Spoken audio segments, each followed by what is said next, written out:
సామెతల గ్రంథం 30వ అధ్యాయము 24వ వచనం నుండి 28వ వచనం వరకు నేను చదువుతాను. సామెతల గ్రంథము 30వ అధ్యాయము 24 నుంచి 28 వరకు నేను చదువుతాను. సామెతలు 30వ అధ్యాయము 24 నుంచి 28 వరకు నేను చదువుతాను. భూమి మీద చిన్నవి 4 కలవు, అయినను అవి మిక్కిలి జ్ఞానము గలవి. చీమలు బలము లేని జీవులు, అయినను అవి వేసవిలో తమ ఆహారమును సిద్ధపరచుకొనును. చిన్న కుందేళ్ళు బలము లేని జీవులు, అయినను అవి పేటు సందుల్లో నివాసములు కల్పించుకొనును. మిడతలకు రాజు లేడు, అయినను అవన్నీ పంక్తులు తిరిగి సాగిపోవును. బల్లిని చేతితో నీవు పట్టుకొనగలవు, అయినను రాజుల గృహములో అది ఉండును. కొన్ని వారం నుంచి మనము జ్ఞానం గురించి దేవుని యొక్క వాక్యం మనం చూస్తున్నాం. ఆ జ్ఞానం గురించి అనేక విషయాలు మనం తెలుసుకున్నాం. ఆ తర్వాత దేవుడు జ్ఞానమును మనకి బోధిస్తూ ఈ చిన్న చిన్న జీవులైనటువంటి ఈ 4 గురించి దేవుడు మాట్లాడుతూ వాటి యొక్క ప్రత్యేకతను దేవుడు తెలియజేస్తున్నాడు. అందులో ఒక్కొక్కటిగా మనం చూసుకుంటూ వస్తున్నాం. ఒకసారి మళ్ళీ నేను జ్ఞాపకం చేస్తాను. అక్కడ దేవుడు మాట్లాడుతూ భూమి మీద చిన్నవి 4 కలవు అన్నాడు. భూమి మీద చిన్నవి 4 కలవు, అయినను అవి జ్ఞానము గలవి. చాలా చిన్నవి. చిన్నవి అన్నప్పుడు అర్థం ఏంటంటే చాలా బలహీనమైనటువంటివి, చాలా అల్పమైనటువంటివి, అయినను అవి మిక్కిలి జ్ఞానము గలవి. ఆ చిన్న జీవులక వాటికి ప్రత్యేకత ఏంటంటే అవి చాలా చిన్నవి. అవి చిన్నవి కాబట్టి ప్రత్యేకమైనటువంటి కాదు, చిన్నవి, బలము లేనటువంటివి, అయినను వాటికి ఒక బలము ఉంది. ఈ 4 విషయాలు మనం చూసినప్పుడు వాటికంటూ కొన్ని లోటుపాట్లు ఉన్నాయి. చిమ్మలకే కానీ లేదా చిన్న కుందేలకే కానీ మిడతలకే కానీ, అలాగే ఇక్కడ మనం చూస్తే ఈరోజు చూస్తాం బల్లి గురించి. ఇవన్నీ కూడా చాలా చిన్నవి. అవి చిన్నవి కాబట్టి సహజంగానే వాటికంటూ కొన్ని బలహీనతలు ఉన్నాయి, వాటికంటూ కొన్ని డ్రాబ్యాక్స్ ఉన్నాయి. అయినను అన్ని బలహీనతలు వాటికి ఉన్నప్పటికి కూడా ఇంకను వాటికంటూ ఒక్క ప్రత్యేకత, 4 ఒక ప్రత్యేకత ఉందంటున్నాడు బైబిల్లో దేవుడు. అదేంటంటే జ్ఞానము. ఆ జ్ఞానం ఉండడాన్ని బట్టి చీమలు వేసవిలో ఆహారం సిద్ధపరచుకుంటున్నాయి. అందుకని వర్షాకాలం వచ్చినప్పుడు నాకు ఆహారం సంగతి ఏంటి అనేటువంటి ఒక చింత వాటికి ఉండదు. అలాగనే మన బైబిల్ మనం చూసినప్పుడు చిన్న కుందేలు గురించి మనం చూస్తాం. అది కూడా చాలా బలహీనమైనటువంటి ఒక జీవి. కానీ అది తను తాను కాపాడుకోలేదు, కానీ తనని కాపాడగలిగేటువంటి ఒక స్థలమును అది ఏర్పాటు చేసుకుంటుంది. ఆ స్థలమును నమ్ముకొని ప్రమాదం వచ్చినప్పుడు పరిగెట్టుకుని వెళ్ళి ఆ స్థలములో అది తను తాను నివాసం ఏర్పాటు చేసుకుంటుంది. తనకి బలము లేదు కాపాడుకోవడానికి, కానీ వేరే ఏదో ఒక దాన్ని తనకి బలముగా మార్చుకుంది కాబట్టి అది కాపాడుకుంటుంది తన ప్రాణమును. అలాగే మిడతల మనం చూస్తున్నాం. మిడతలకు రాజు లేడు, అయినా పంక్తులు తిరిగి సాగిపోతాయి. మిడతలకు రాజు లేడు అంటే ఏం చేద్దామో ముందుగా చెప్పేవాడు ఎవరు లేరు. అయినను అవన్నీ కూడా ఒక డిసిప్లిన్డ్గా ఒక క్రమంగా సాగిపోతాయి. మిడతలకు ఉన్నటువంటి బలం ఏంటి? గత వారం మనం చూసాం. మిడతలకు ఉన్న బలం ఏంటంటే అవన్నీ కూడా ఒకే త్రాటిపై ఉండి ఒకే ఆలోచనతో ఉండి ఎవరికి ఏది చెప్పనప్పుడు కూడా ఇంకను ఇన్స్టెంట్గా అప్పటికప్పుడే దేనికదే వాటి యొక్క పయనాన్ని మార్చుకుంటూ ఒకదాన్ని బట్టి ఇంకోటి అడ్జస్ట్ అవుతూ ముందుకు సాగిపోతాయి. కాబట్టి మిడతల గుంపు కనుక రాజ్యాల మీదకి వెళ్తే ఏ రాజ్యము ఏ సైన్యం కూడా దాన్ని తట్టుకొని నిలబడలేదు. అది మన బైబిల్ కాలంలో కాదు, ప్రస్తుతం కూడా ఎంత టెక్నాలజీ డెవలప్ అయిన తర్వాత కూడా మిడతలు చాలా చిన్న అల్పమైనటువంటిది. అది ఒంటరిగా ఉంటే దాన్ని ఎవరైనా సరే ఈజీగా చిన్న చీపురుతో కొడితే చచ్చిపోద్ది అది. కానీ అది కనుక గుంపుగా ఉందనుకోండి ఎవ్వరు కూడా ఏమీ చేయలేం. మిడతలకి ఎందులో స్ట్రెంగ్త్ ఉంది, మిడతలకి ఎందులో బలం ఉందంటే దాని బలం దానిలో లేదు, దాని చుట్టూ ఉన్నటువంటి వాటిలో దాని బలాన్ని అది చూసుకుంటుంది. అందుకనే దానికి సేఫ్టీ ఉంటుంది, దాని ప్రొటెక్షన్ ఉంటుంది. ఆ మిడతను చూసి మనుషులందరూ కూడా భయపడతాం. ఎందుకంటే తనలో బలం లేదు, అది తన చుట్టూ ఎవరైతే ఉన్నారో వాటిలో తన బలాన్ని అది చూసుకుంటుంది, వారిని బలముగా మార్చుకుంటుంది. ఇతరులు మిగిలినటువంటి తన పక్కన తన చుట్టూ ఉన్నటువంటి మిడతల్లో తనకి క్షమ ఉందని, తనకి బలం ఉందని అర్థం చేసుకుంటుంది. కాబట్టి ప్రతి మిడత అలాగనే ఆలోచిస్తూ, రాజు లేనప్పటికీ అలాగనే ఆలోచిస్తుంటారు. కాబట్టి నేను ఇండివిజువల్గా బ్రతుకుతాను, నేను రిమోట్గా బతుకుతాను అది అనుకోకుండా పక్కదాన్ని ఫాలో అయితే వెళ్ళిపోతుంటుంది. అది కొన్ని పక్కది ఏం చేయాలో ఇది చెప్తుందా దీని ఈ మిడతకి అంటే చెప్పట్లేదు, ఎందుకంటే వాటికి రాజు లేడు. అయినాను ఎందుకో తెలియదు కానీ ఒకదాన్ని ఒకటి చూసుకుని అడ్జస్ట్ అయిపోతుంటాయి అవి. గత వారం చెప్పని చూస్తారా, మిడతలన్నీ కూడా ఒక డైరెక్షన్ ఎగురుతున్నప్పుడు సడన్గా ఒకటి కనుక వేరే డైరెక్షన్ తీసుకుంటే పక్కన వేరే మిడతన డైరెక్షన్ తీసుకొని వెళ్ళిపోతే దాని అలా వదిలేవు, మిగిలినవన్నీ మళ్ళీ దాన్ని ఫాలో అయిపోతాయి. ఆ మూమెంట్కి దాన్ని ఫాలో అయిపోతాయి. మళ్ళీ వేరే మిడత ఏదైనా కనుక వేరే డైరెక్షన్ మారితే మళ్ళీ ఇవన్నీ ఆ డైరెక్షన్లో మారిపోతుంటాయి. అంటే ఏం జరుగుతుంది అక్కడంటే వాళ్ళని నేనందు ఫాలో అవ్వాలి, వాళ్ళ మాట నేనందు వినాలి అని మిడతలు అనుకోవు. ఎందుకంటే అలా అనుకుంటే వాటికి బలము ఉండదు. అందుకని అది ఫాలో అవుతున్నప్పుడు ఎందుకు ఫాలో అవుతాయి, మిగిలిన మిడతలను ఎందుకు ఫాలో అవుతాయి, ప్రతిదీ కూడా ఆ మైండ్ సెట్తో ఎందుకు ఉంటాయి. ఎవరు ఏం చేయాలో, ఎవరు ఎట్టెళ్దాం అన్నది ముందుగానే అనుకున్నప్పటికి కూడా, ముందుగానే నిర్ణయం ఏవి తీసుకున్నప్పుడు కూడా అవన్నీ యూనిఫామ్గా ఎలా పంక్తులుగా తిరిగి సాగిపోతాయి. అంటే దానికి కారణం ఏంటంటే ఒకదాన్ని ఒకటి అర్థం చేసుకుంటూ, లేదా ఒకదాన్ని చూసి ఇంకోటి నేర్చుకుంటూ అలాగా పక్కదాన్ని ఫాలో అయిపోతుంటే సడన్గా మనం ఈ డైరెక్షన్లో వెళ్తున్నాం, అది సడన్గా డైరెక్షన్ రూట్ మార్చుకుంది, మేము అటు వెళ్ళాం అని అనుకో మిగిలినటువంటివి. సరే అది అటు వెళ్ళినా సరే మనం కూడా అటే వెళ్దామని ప్రతి మిడత కూడా ఏంటంటే పంక్తులుగా సాగిపోతాయి. అందుకనే దాని యొక్క నెంబర్లోనే దానికి బలం ఉంది. అంత విస్తారంగా ఉంటాయి కాబట్టి వాటిలో తనకి బలం ఉందని అర్థం చేసుకునే మిడతలు, అవి బలహీనమైనటువంటి అయినా సరే వాటిలో నాలో ఏ బలము లేదు, కానీ నాలాంటి వాళ్ళు 10 మంది నా చుట్టూ ఉన్నప్పుడు ఖచ్చితంగా వారి బలము నా బలంగా మారిపోద్ది. అది మిడతలు గమనిస్తాయి కాబట్టి అవి పంక్తులు ఎత్తి సాగిపోతాయి. లెసన్ ఏంటి, మనకి దేవుడు ఇస్తున్నటువంటి పాఠం ఏంటంటే నువ్వు జ్ఞానం ఉంటే నువ్వు కూడా అలా ఆలోచిస్తావు. నీ జ్ఞానం ఉంటే నీకేం తెలుస్తుంది అంటే నువ్వు ఒక్కడలో నీకు బలము లేదు, నీ లైఫ్ నువ్వుగా సపోర్ట్ చేసుకుని బ్రతలేవు. దేవుడు మనల్ని ఎలా డిజైన్ చేశాడు సంఘముగా, నీకు రావాల్సినటువంటి బలము నీలోంచి పుట్టుతుంది, అది నీ పక్కన ఉన్నటువంటి సహోదరులో నుంచి అది పుడుతుంది. అందుకని పౌలు పత్రిక రాసినప్పుడు క్రీస్తు శిరస్సు, సంఘం అనేటువంటిది అవయములు అంటాడు. ఏ ఒక్క అవయం కూడా నేను కన్ను కాదు కాబట్టి నాకు అది అవసరం లేదు, నేను చెయ్యి కాదు కాబట్టి నాకు అవసరం లేదు అనుకోవడానికి వీలు లేదు. క్రీస్తు సంఘమును ఆత్మీయంగా ఎలా డిజైన్ చేస్తాడంటే క్రీస్తే శిరస్సు, మనందరము అవయములు. కమాండ్స్ అనేటువంటి శిరస్సులు ఉండి వస్తాయి, కానీ ప్రతి ఒక్క అవయము వేరొక అవయమును సపోర్ట్ చేస్తుంది. నాకు ఆకలి వేస్తున్నప్పుడు నన్ను భోజనం దగ్గర నడిపించేది నా కాళ్ళు. నాకు ఆకలి కడుపులో వేస్తుంది బహుశా నాకు ఆకలి, కానీ కడుపు దానంతట అది వెళ్దు. ఈ కడుపుకి ఆకలి అనిపించినప్పుడు కాళ్ళు దానికి సపోర్ట్ చేస్తున్నాయి, కాళ్ళు అక్కడ తీసుకెళ్తే మాత్రాన కాళ్ళు భోజనం చేయదు. నా చెయ్యి అక్కడ కాళ్ళు తీసుకెళ్ళిన తర్వాత చెయ్యి పనిచేస్తుంది యాక్టివ్గా. ఆ చెయ్యి నోటి వరకు తీసుకొస్తుంది ఆహారాన్ని, ఆ తర్వాత నోరు పనిచేస్తుంది, అతను లోపలికి వెళ్ళా ఇంకా రకరకాల అవయవాలు లోపల పనిచేస్తూ ఉంటాయి. ఉద్దేశం ఒకటే, కానీ ఒక్కొక్క టైంలో ఒక్కొక్క అవయము ప్రతి దానికి సపోర్ట్ చేయడం వల్ల సర్వ శరీరము క్షేమాభివృద్ధి కలుగు చేసుకుంటుంది. కడుపు కదా ఆకలేస్తుంది, నాకేంటి అవసరంలే అని కాలు అనుకోదు. ఎందుకంటే అది నడిపించుకెళ్తుంది మనిషిని, చెయ్య తినిపిస్తుంది, నోరేమో దాన్ని డైజెస్ట్ చేసుకుంటుంది, లోపలికి వెళ్ళి పని చేస్తుంది.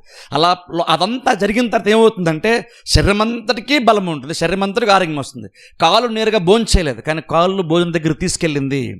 చెయ్యే భోజనం చేయలేదు, చెయ్య నోటి దగ్గరికి తీసుకెళ్ళింది. నోరు భోజనం చేసింది, అలాగే నోటి వరకే బలం రాదు, కాళ్ళకు కూడా దానిలోంచి బలం వచ్చేస్తుంది. కాలు తినలేదు, కాలు తీసుకెళ్ళింది, కానీ దానికి కూడా బలము వచ్చేస్తుంది. ఎగ్జాక్ట్ పౌలు అలాగనే చెప్పాడు. అంటే అర్థం ఏంటంటే సంఘంగా మనం కూడా ఎగ్జాక్ట్ అదే గమనించుకోవాలి. మన బలం ఇండివిజువల్గా నువ్వుగా ఉంటే నువ్వు బలహీనుడివే, కానీ మన బలం ఎందులో దేవుడు పెట్టాడంటే, నువ్వు నమ్మినా నమ్మకపోయినా దేవుడు నీ బలం ఎందులో పెట్టాడంటే నీ ఒక్కడిలో పెట్టలేదు. నీకు రావాల్సినటువంటి కార్యములు దేవుడు వేరే అవయము ద్వారా, పరిచర్య ద్వారా దేవుడు మనకి ఇస్తాడు. అది మిడతల ద్వారా దేవుడు మనం నేర్పిస్తున్నాడు. జ్ఞానం ఉన్న ప్రతి విశ్వాసాలుగా ఆలోచిస్తాడు. నాకు భక్తి ఉందంటే సరిపోదు, నీకు జ్ఞానం కూడా ఉంటే నువ్వు అలాగా ఆలోచిస్తాం. ఇక్కడెక్కడో కూడా భక్తి గురించి మాట్లాడతాడు. చీమలు భక్తి గలవి అనలేదు దేవుడు, మిడతలు భక్తి గలవి రోజు ప్రార్థన చేసుకుంటే అనలేదు, లేదంటే చిన్న కుందేలు ప్రార్థన చేసుకుంటే కాపాడబడుతుంది అనలేదు. అవన్నీ ఉన్నా సరే ఇంక నీకు జ్ఞానం లేకపోతే నువ్వు నిర్మూలమైపోతావు. అందుకని ఇవి చిన్న చిన్న జీవుల నుంచి దేవుడు మనకి జ్ఞానము నేర్పిస్తున్నాడు. సామెతలో చాలా జ్ఞానమును సంబంధించినటువంటి ఉపదేశం ఉంటుంది. ఎందుకంటే విశ్వాసులు దేవుడు జ్ఞానవంతులుగా చేద్దాం అనుకుంటున్నాడు. నేను ఎప్పుడు చెప్తాను, మరోసారి జ్ఞాపకం చేస్తున్నా. చాలామంది క్రిస్టియన్స్కి ఉన్న భ్రమ ఏంటంటే నాకు భక్తి ఉంటే సరిపోద్ది అనుకుంటారు. భక్తి ఉంటే సరిపోదు, దేవుడు అన్నాడు జ్ఞానం కూడా ఉండాలి. సొలొమోను జ్ఞానం అడిగినప్పుడు దేవుడు ఎక్కడ కూడా లేదు సొలొమోను భక్తే ఇంపార్టెంట్, జ్ఞానం అంత ఇంపార్టెంట్ కాదని దేవుడు అనలేదు.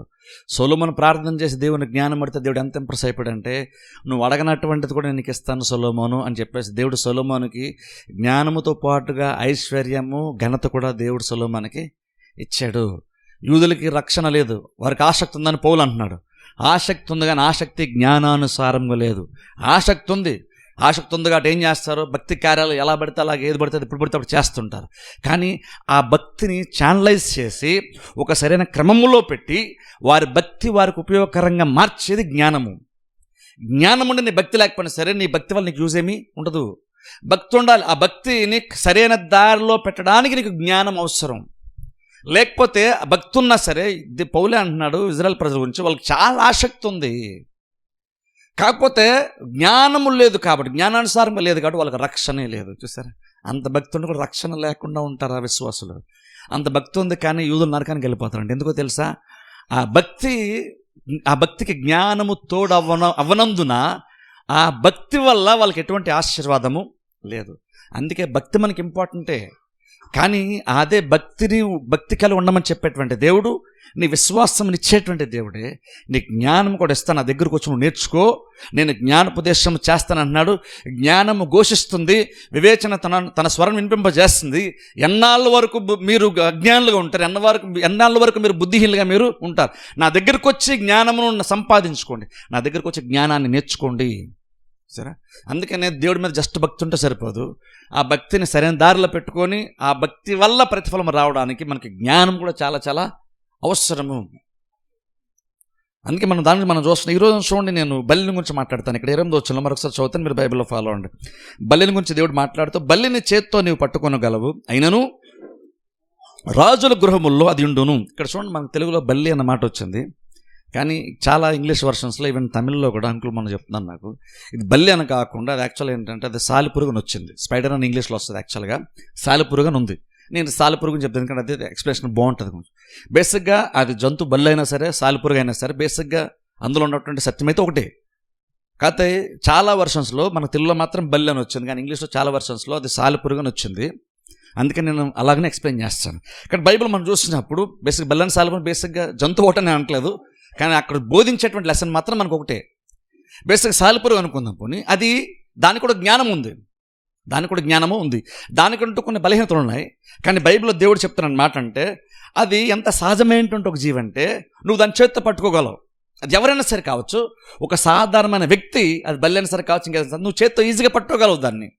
అంటే అదంత సహజమైనటువంటిది, అదంత అల్పమైనటువంటిది, అంత ఈజీగా మనకు దొరికేటువంటి ఒక కార్యం. అంటే దానికి అంత విలువ లేనటువంటి ప్లేసెస్లో కూడా ఉంటుంది అది. కానీ మీకు తెలుసా, దేవుడు మాట్లాడుతూ అంటున్నాడు, కానీ అది ఇంకను రాజుల యొక్క గృహములో కూడా అది ఉంటుందంట. గమనించండి. అంటే బేసిక్ ఇక్కడ దేవుడు సాలిపురుగు గురించి మాట్లాడుతున్నాడు, నేను దాని గురించి చెప్తాను ఈ రోజున. ఇప్పుడు చూడండి, ఒక సహజమైనటువంటి ఒకటి, అల్పమైనటువంటి ఒకటి ఎంత ఉన్నటువంటి ఒక పొజిషన్లోకి వెళ్తే ఒకసారి ఆలోచించండి. ఇది జస్ట్ మనం ఊరిని ఊహించుకుంటే కాదు, ఒకసారి ఆలోచన చేద్దాం. నిజంగా చూడండి, రాజభవనం అని మనం మాట్లాడుతున్నాం, ఇక్కడ జస్ట్ బిల్డింగ్లో ఉంటుందని దేవుడు చెప్పట్లేదు, రాజుల గృహములో అది ఉంటుంది అంటున్నాడు. రాజుల గృహములో అది ఉంటుంది. బెస్ట్ చూడండి, అక్కడ చూడండి స్పెసిఫిక్గా దేవుడు మాట్లాడేటప్పుడు రాజుల గృహం అన్నాడు. అది గృహములో ఉంటుంది అనలేదు దేవుడు, అది ఒక సాధారణమైనటువంటిదే. అయినా సరే అంత సాధారణమైనటువంటి రాజుల గృహములో కూడా అది చివరికి వెళ్ళిపోద్ది. అది దీని ప్రత్యేకత ఏంటంటే, అది రాజుల గృహంలో కూడా కనబడుతుంది నీకు. అది ఎందుకు రాజుల గృహం అని స్పెసిఫిక్గా బైబిల్ ఎందుకు ఉంది అంటే, రాజభవనము అని మనం మాట్లాడుతున్నప్పుడు దాని అర్థం ఏంటంటే, ఆ బిల్డింగ్ చాలా లగ్జరియస్గా ఉంటుంది, చాలా కాస్ట్లీగా ఉంటుంది. అది విలువైనటువంటి వస్తువుల చేత ఆ రాజు యొక్క గృహము లేదా ఇల్లు లేదా బిల్డింగ్, ఆ ప్యాలెస్ అంటే నింపబడుతుంది. విలువైనటువంటి వస్తువులు, బేసిక్గా రాజు అన్న అంటే అర్థం ఏంటంటే, రాజుల కాలంలో చూసుకుంటే రాజుల ఎక్కడంటే అన్నీ బేసిక్గా బంగారంతో చేయబడినటువంటి వస్తువులు, ఉపకరణాలు, ఆభరణాలు ఇవన్నీ ఇక్కడ బేసిక్గా ఉంటాయి. రాజ్యంలో ఎక్కడా లేనన్ని విలువైనటువంటి వస్తువులన్నీ కూడా రాజభవనంలోనే దొరుకుతాయి. అలాంటి అట్మాస్ఫియర్ అటువంటిది, అలాంటి వస్తువులు రాజ్యంలో ఎక్కడ కూడా బేసిక్గా ఉండవు. అంత విలువైనటువంటి ఒక ప్లేస్లో ఆ రాజు ఉంటాడు, నివసిస్తాడు, ఆయన రాజు చుట్టూ అంత విలువైనటువంటి ఉంటాయి. కానీ మీకు తెలుసా, అంత మంచి బిల్డింగ్లో ఉంటాడు, అంత క్లీన్గా ఉంటుంది ఆ బిల్డింగు, అంత లగ్జరియస్గా ఉంటుంది, అంత సేఫ్టీ ఉంటుంది, అంత సెక్యూరిటీ ఉంటుంది. బేస్డ్ ఆన్ రాజు యొక్క భవనం అని అంటున్నట్టు అర్థం ఏంటి, చాలా శుభ్రంగా కూడా ఉంటుంది అని అర్థం. చాలా శుభ్రంగా ఉంటుంది, చాలా సెక్యూరిటీ కూడా ఉంటుంది. అంటే ఎవరు పెడతారు లోపలికి వెళ్ళడానికి వీలు లేదు. కానీ బైబిల్ దేవుడు చెప్తున్నాడు, అది రాజభవనంలో కూడా ఈ సాలిడు లేదనుకుంటే ఈ బల్లి అన్నా సరే, అది చివరికి అది రాజభవనంలో కూడా వెళ్ళిపోద్ది అంటది. అది తన లైఫ్ అనేది ఎలా కష్టపడి పని చేసుకుంటుందంటే, అది ఎలా జీవిస్తుందంటే, అది ఎంత బలంగా దాని ప్రయత్నం అది చేస్తుందంటే, దేవుడు అన్నాడు అంత సెక్యూరిటీ ఉండి, అంత క్లీన్గా ఉండి, ఎప్పటికప్పుడే ప్రతిదీ మెయింటైన్ చేస్తూ మెయింటైన్ చేస్తున్నటువంటి అలాంటి పరిస్థితుల్లో కూడా చివరికి బల్లి కానీ సాలిపురుగు కానీ వెళ్ళిపోతుంది అక్కడికి. ఎలా వెళ్ళిపోద్ది ఒకసారి ఆలోచించండి. జస్ట్ ఒకసారి మామూలుగా ఆలోచిద్దాం. మన ఇంట్లో కూడా చాలా సందర్భంలో బల్లెలు కానీ సాలిపురుగులు చూస్తాం. అవి ఎలా వచ్చేస్తాయి ఒకసారి ఆలోచించండి. ఎలా వచ్చేస్తాయి అవి చాలా కామన్గా చూస్తాం మనం. ఎక్కడ చూసినా కనబడతాయి నార్మల్గా మనకి. అది పెద్ద ఆశ్చర్యం ఏం కాదు, వాళ్ళ కనబడడం ఆశ్చర్యం కాదు. మనం ఎవరు చూసి ఆశ్చర్యపోయాం.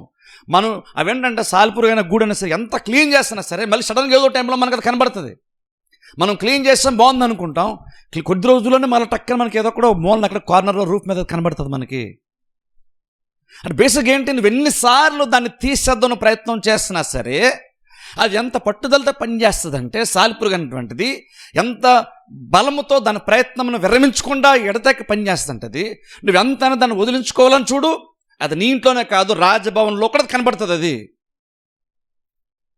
ఇప్పుడు మనం అనుకోండి, ఎప్పుడో ఒకసారి క్లీన్ చేసుకుంటాం అనుకుందాం, ఎప్పుడో ఒకసారి మన ఇల్లు అంత నీట్గా ఉండదు అనుకుందాం. కానీ రాజుల గృహాలు అలా ఉండవు కదా. ఎప్పటికప్పుడే ప్రతిదీ క్లీన్ చేసే వాళ్ళు ఉంటారు కదా, దాన్ని మెయింటైన్ చేసే వాళ్ళు ఉంటారు కదా. మరి అంత మెయింటైన్ చేస్తున్నా సరే మెయింటైన్ చేస్తూ వాళ్ళు క్లీన్ చేసిన తర్వాత కూడా ఇంకనూ ఈ సాలిపురుగు లేదా దాని గూడు ఇంకనూ అక్కడ కూడా కనబడుతుంది అది. ఒకసారి ఆలోచించి ఎలా సాధ్యం అది, ఎలా వెళ్ళిపోతుంది? ఒకసారి ఊహించుకుందాం, ఒక కొత్తగా బిల్డింగ్ అప్పుడే కట్టారు అనుకుందాం, క్లీన్గా ఉంది బిల్డింగ్, అప్పుడు అందులోకి ఏ పురుగు కానీ ఏది అందులోకి ఎంటర్ అవ్వదు. కానీ సడన్గా ఒక టైం వస్తే చూస్తే మనకు ఒక సాలిపురుగు బల్లాడ కనబడుతుంది. ఒకసారి ఇంట్లోకి ఎలా వెళ్ళిపోయి ఉంటుంది ఒకసారి ఆలోచించండి. ఇంట్లోకి వెళ్ళిపోవడం కాదు, ఇంట్లో వెళ్ళిపోయి పైన ఎక్కడో ఆ కార్నర్లో సీలింగ్ మూలన ఎక్కడో కనబడుతుంది మనకి. అది సాలిపురుగు అయినా బెల్లని సరే కానీ ఎలా వచ్చేసి ఉంటుంది ఒకసారి ఆలోచించండి. ఎలా వచ్చి ఉంటుంది ఇంట్లోకి? అది ఇంట్లోకి ఎలా వచ్చి ఉంటుంది? అది ఎప్పుడన్నా కాలింగ్ బెల్ కొడితే మనం తలుపు తీస్తే లోపలికి వచ్చింది అది కాదు. మనం ఎప్పటికప్పుడు తలుపు వేసుకుంటాం, కిటికీకి మెస్ పెట్టుకుంటాం, చాలా జాగ్రత్త తీసుకుంటాం మనం. అయినా సరే ఏ దారిని తెంచుకొని వచ్చిందో మనకు తెలియదు, కానీ చివరికి వచ్చేసి అది ప్రమాదాలని తప్పించుకుంటూ మనం అంత మెయింటైన్ చేస్తూ అన్ని రకాల మనం అన్ని క్లీన్ చేసుకుంటున్నా సరే మనకు తెలియకుండానే వచ్చేసి దాన్ని కూడా అక్కడ కట్టేసుకుంటుంది అది. అసలు ఎలా ఎంటర్ అయిపోతుంది ఒకసారి ఆలోచించండి. సరే మన ఇంట్లో కంటే ఎంటర్ అయిపోతుంది అనుకుందాం. మీకు తెలుసా పెద్ద పెద్ద 5 స్టార్ హోటల్లో కూడా ఉంటాయి తెలుసా అవి. పెద్ద పెద్ద 5 స్టార్ హోటల్లో కూడా ఉంటాయి. ఇప్పుడు నాకు ఆశ్చర్యం కలిగే విషయం ఏంటంటే 5th ఫ్లోర్లోకి వెళ్ళాలుతుంది ఇది. ఒకసారి ఆలోచించండి, 5th ఫ్లోర్లోకి వెళ్తుంది. మామూలు మనం కామన్ చూసేస్తాం, సరే మన ఇంట్లో కంటే ఏదో రకం ఎప్పుడు తలుపు తీసుకుంటాం వచ్చేసింది అనుకుందాం. కానీ పెద్ద పెద్ద హోటల్స్లోని వాళ్ళు ఎప్పటికప్పుడు చాలా దాన్ని హౌస్ కీపింగ్ చేస్తుంటారు, చాలా మెయింటైన్ చేస్తుంటారు, చాలా నీట్గా ఉంచుతారు. అయినా సరే అక్కడ కూడా ఎలా వెళ్ళిపోతాయి ఇవి, సాలిడే కానీ బెల్లగా ఎలా వెళ్ళిపోద్ది అక్కడికి వెళ్ళి గూడ ఎలా కట్టేస్తుంది. లిఫ్ట్లు వెళ్ళిందా, ఎస్కలేటర్ ఎక్కిందా, మెట్లు ఎక్కిందా, ఎలా వెళ్ళింది మనకు తెలియదు అది. కానీ అది మొత్తానికి అది అంత ఈజీగా అయితే వెళ్ళలేదు, అంత ఈజీ కాదు అది. మనమే మెట్లు ఎక్కాలంటే వెళ్ళిపోతాం, 5th ఫ్లోర్కి వెళ్ళాలంటే మనం వెళ్ళిపోతాం. లిఫ్ట్ లేకపోతే మనం కూడా 5th ఫ్లోర్కి వెళ్ళాలంటే చాలా కష్టపడతాం. కానీ అంత హైట్కి అది ఎప్పుడు దానికి గేట్ ఉంటే గేట్ లోపలికి ఎప్పుడు వచ్చింది, గుమ్మంలోకి ఎప్పుడు వచ్చింది, మెట్లు ఎక్కుంటూ ఆ 5th ఫ్లోర్లో పైకి ఎక్కడ ఎప్పుడు వెళ్ళిపోయిందో మనకు తెలియని కూడా తెలియదు అది. అలా వెళ్ళిపోయి చివరికి అక్కడ కూడా గూడు పెట్టేస్తుంది అది. ఎలా పెట్టేస్తుంది అది గూడు? అలాగా ఎన్ని అడ్డంకులు దాటుకుంటే ఎలా వెళ్ళిపోద్ది అది. సరే ఒకసారి అక్కడ గూడు పెట్టేస్తుంది అనుకున్నాం, మనం ఎప్పుడప్పుడు క్లీన్ చేసుకున్నట్టుగా హోటల్లో కానీ అందరం క్లీన్ చేస్తాం, అమ్మాయి బాగా క్లీన్ చేసుకున్నా బూజులు ఎక్కడ లేవనుకుంటాం మనం. కానీ సడన్గా మళ్ళీ కొద్ది రోజుల్లోనే మళ్ళీ మనకి అది కనబడుతుంది. అంత అల్పమైనటువంటి జీవి, సున్నితమైనటువంటి జీవి రాజుల గృహంలో కూడా ఎలా వెళ్ళిపోతుంది ఒకసారి ఆలోచించండి. ఎలా వెళ్ళిపోతుంది? ఎలా సాధ్యం నిజంగా? అంత అల్పమైన దానికి అసలు అది ఎలా పాసిబిలిటీ ఉంది? అది అంత పైకి వెళ్ళిపోయి అంత అన్ని వస్తువులతో ఉండి అంత లగ్జరియస్ ఐటమ్స్ ఉండేటువంటి వాటి మధ్యన, అంత విలువైనటువంటి వాటి మధ్యన కూడా అది అక్కడ ఉండగలిగే స్థితిలోనికి వెళ్ళిపోద్ది. బేసిక్గా దేవుడు మనకి ఏం చెప్తారంటే అది ఎంత కష్టపడి పనిచేస్తుంది అంటే అది చాలా అల్పమైనటువంటిదే. అది ఊరికనే దాన్ని మనం ఈజీగా దాన్ని నిర్మూలం చేసేయచ్చు. కానీ ఇంకొక ఎన్నిసార్లు నిర్మూలం చేస్తున్నా సరే ఇంకా కనబడుతూనే ఉంటుంది. ప్రతి ఇంట్లో కనబడుతుంది, ప్రతి ఇంట్లో కాదు, ఈవెన్ రాజభవనంలో కూడా కనబడుతుందని బైబిల్ మనకు చెప్తుంది. ఎందుకు కనబడుతుంది? ఒకసారి క్లీన్ చేస్తే ఎందుకు పోదు అంటే బేసిక్గా బల్లే కానీ లేదంటే సాలిడే కానీ ఇవన్నీ ఎలాంటివి అంటే బేసిక్గా నువ్వు ఎన్నిసార్లు ప్రయత్నం చేయి, ఇంక నువ్వు మొత్తం దాని గూడు కట్టుకున్న తర్వాత నువ్వు మొత్తం దాని చీపురుతో తుడిసేసి క్లీన్ చేసేసాయి. అది మరలా నువ్వు ఎప్పుడైతే ఏ మూమెంట్ అయితే మొత్తం దాన్ని తీసేసావో క్లీన్ చేస్తావో ఆ మూమెంట్ నుంచి మరలా అది కట్టుకోవడం స్టార్ట్ చేస్తుంది. అది తెలుసా? కట్టుకోవడం స్టార్ట్ చేస్తుంది అది.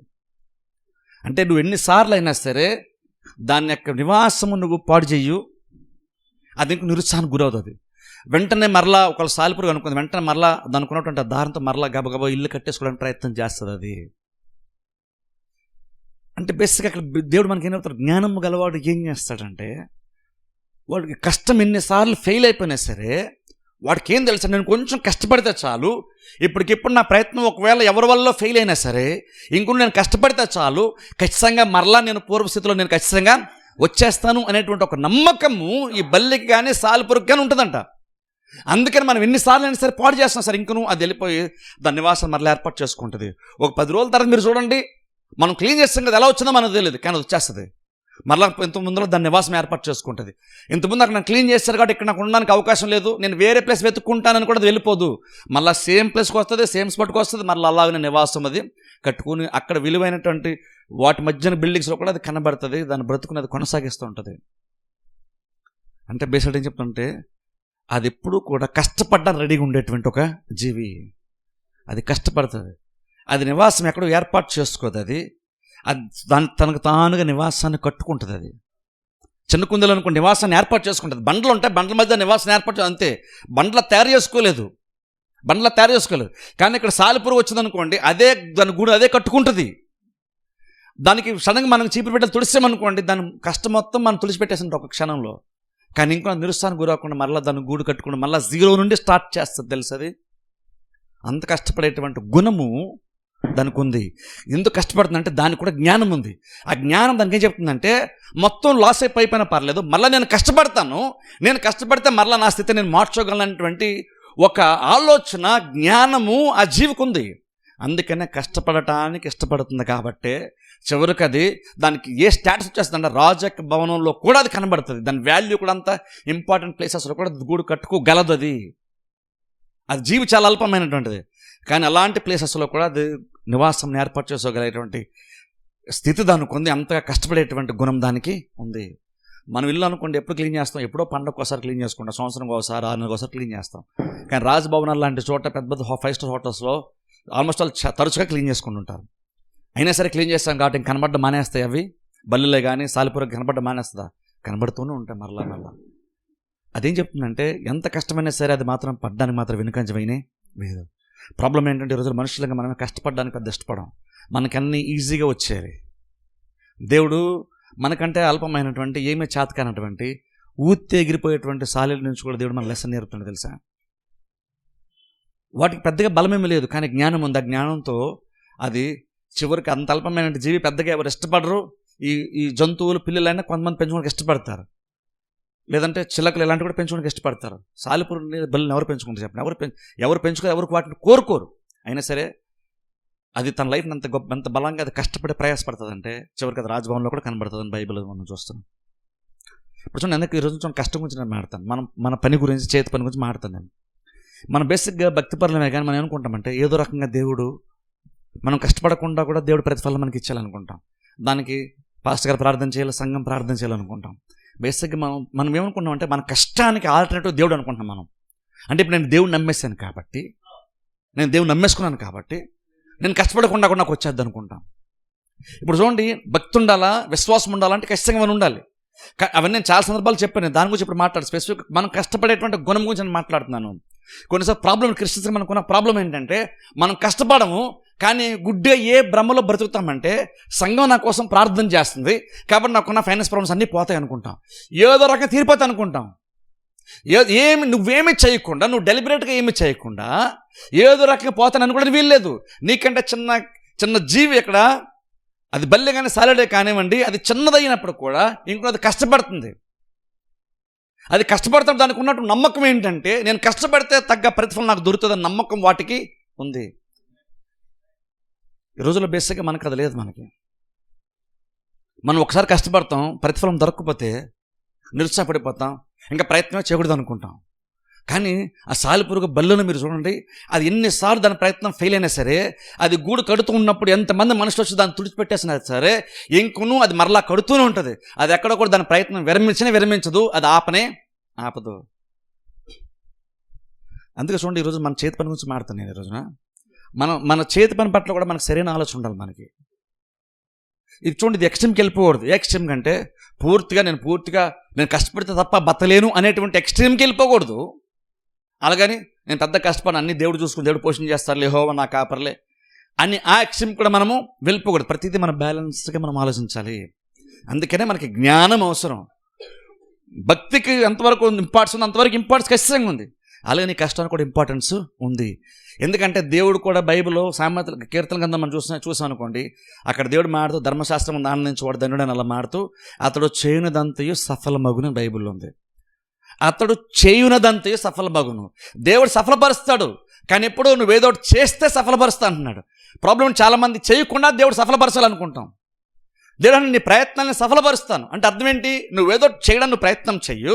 నువ్వు చేత్తో నీకు ఆరోగ్యం ఇచ్చాను, నీకు బలం ఇచ్చాను, నీకు జ్ఞానం ఇచ్చాను, నువ్వు చేయి పెట్టి నువ్వు పని చేస్తే అప్పుడు నువ్వు పని చేస్తున్నటువంటి దాన్ని నేను సఫలపరుస్తానని దేవుడు చెప్తున్నాడు. అంటే బేసిక్గా అర్థం ఏంటి? ఇప్పుడు నువ్వు కష్టపడకుండా ప్రతిఫలం ఆశించడము చాలా చాలా అజ్ఞానము. అజ్ఞానమే కాదు, అది అన్యాయం కూడా. ఎందుకంటే మనుషుడు ఏమి విత్తుతాడో దాన్నే కోస్తాడు. మేము ఏమనుకుంటామంటే నేను కష్టపడకుండా కూడా కంపెనీలో నాకు శాలరీ పడేయాలనుకుంటాం, శాలరీ ఇచ్చాలనుకుంటాం. దేవుడు అలాగైనా పని చేయడు. దేవుడు అంటున్నాడు నువ్వు కష్టపడమని దేవుడు చెప్తున్నాడు. అందే కష్టం గురించి మన చేతి పని సరైన ఆలోచన కూడా మనకు ఉండాలి. బైబిల్లో మాట చూద్దాం చూడండి, సామెతల గ్రంథంలోని 22 అధ్యాయంలోకి వెళ్దాం ఒకసారి. సామెతలు 22 అధ్యాయము, సామెతలు 22 29వ వచనం నేను చదువుతాను. సామెతలు 22 29వ వచనం నేను చదువుతాను. సామెతలు 22 29వ వచనము. తన పనిలో నిపుణత గెలవాని చూచితివా, అల్పులైన వారి ఎదుట కాదు వాడు రాజుల ఎదుటనే నిలుచును.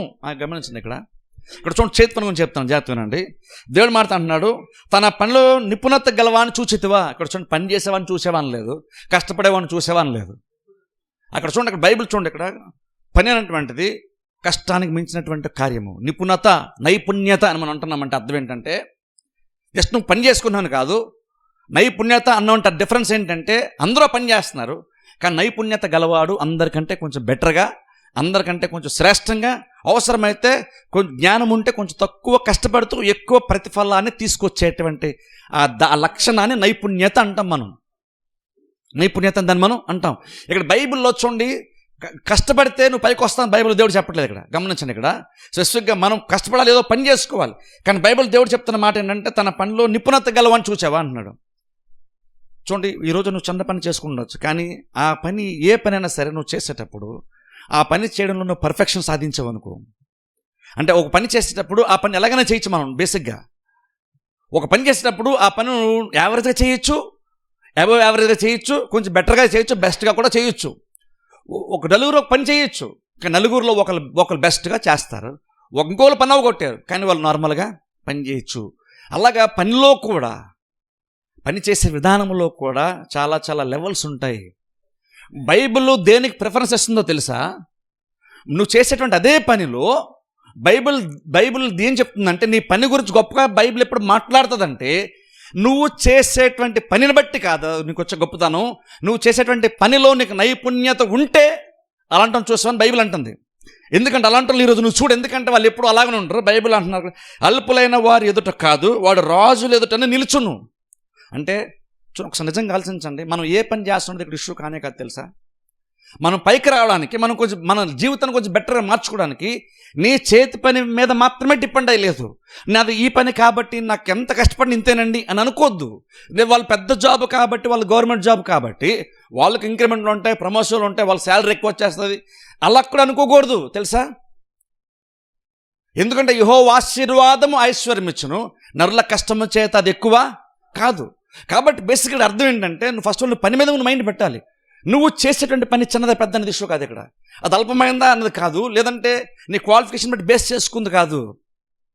మీకు తెలుసా దేవుడు అంత గొప్పవాడయ్యుండు కూడా, మీకు తెలుసా దేవుడు మనిషిని చేసినప్పుడు మట్టిలో దేవుడు కూడా చేతులు పెట్టి మనిషి యొక్క శరీరాన్ని మట్టితో తీసి దేవుడే చేతితో స్వయంగా తయారు చేశాడు. ఒక కుమ్మరివాడిలాగా దేవుడు పని చేశాడు. ఇప్పుడు మనం కుమ్మరివాడి పని మనం అల్పమైందని మనం అనుకుంటాం, మట్టిలో చేసే పని లేబర్ పని లాంటిది అది అల్పమైందని మనం అనుకుంటాం. కానీ మీకు తెలుసా దేవుడే మట్టిలో పని చేశాడు తెలుసా. మనిషిని నిర్మించేటప్పుడు దేవుడే మట్టిలో పనిచేశాడు. అది అల్పమైనటువంటిది అయితే కనుక దేవుడు అది చేసేవాడు కాదు, దేవుని దూతలతో చేయించేవాడేమో. కాబట్టి నువ్వు చేస్తున్న జాబ్ని బట్టి దాని వాల్యూ నువ్వు ఎప్పుడు అంచనా వేయద్దు. దేవుని దృష్టిలో ఈ పెద్ద జాబు చిన్న జాబ్ అన్నది దేవుని దృష్టిలో ఉండదు. అది పెద్ద ఉద్యోగం, ఇది చిన్న ఉద్యోగం దేవునికి ఉండనే ఉండదు తెలుసా. దేవునికి ఆ పక్షపాతము, ఆ భేదము దేవునికి బేసిక్గా లేదు తెలుసా. కొంచెం సొసైటీకి ఉంది ఆ ఇంప్రెషన్. సంఘంలోకి పెద్ద జాబులు వస్తే గౌరవం ఒకలాగా ఉంటుందేమో, బహుశా సంఘంలోకి చిన్న చిన్న జాబులు చేసే వస్తే బహుశా గౌరవం వేరేలాగా ఉంటుందేమో మనకు తెలియదు. కానీ అది మనుషుల దృష్టిలో అలా ఉంటుంది. కానీ యాక్చువల్ మీకు తెలుసు నిజంగా దేవుని దృష్టిలో యాక్చువల్గా అది కానే కాదు. మనుషులు అల్పంగా చూస్తారు.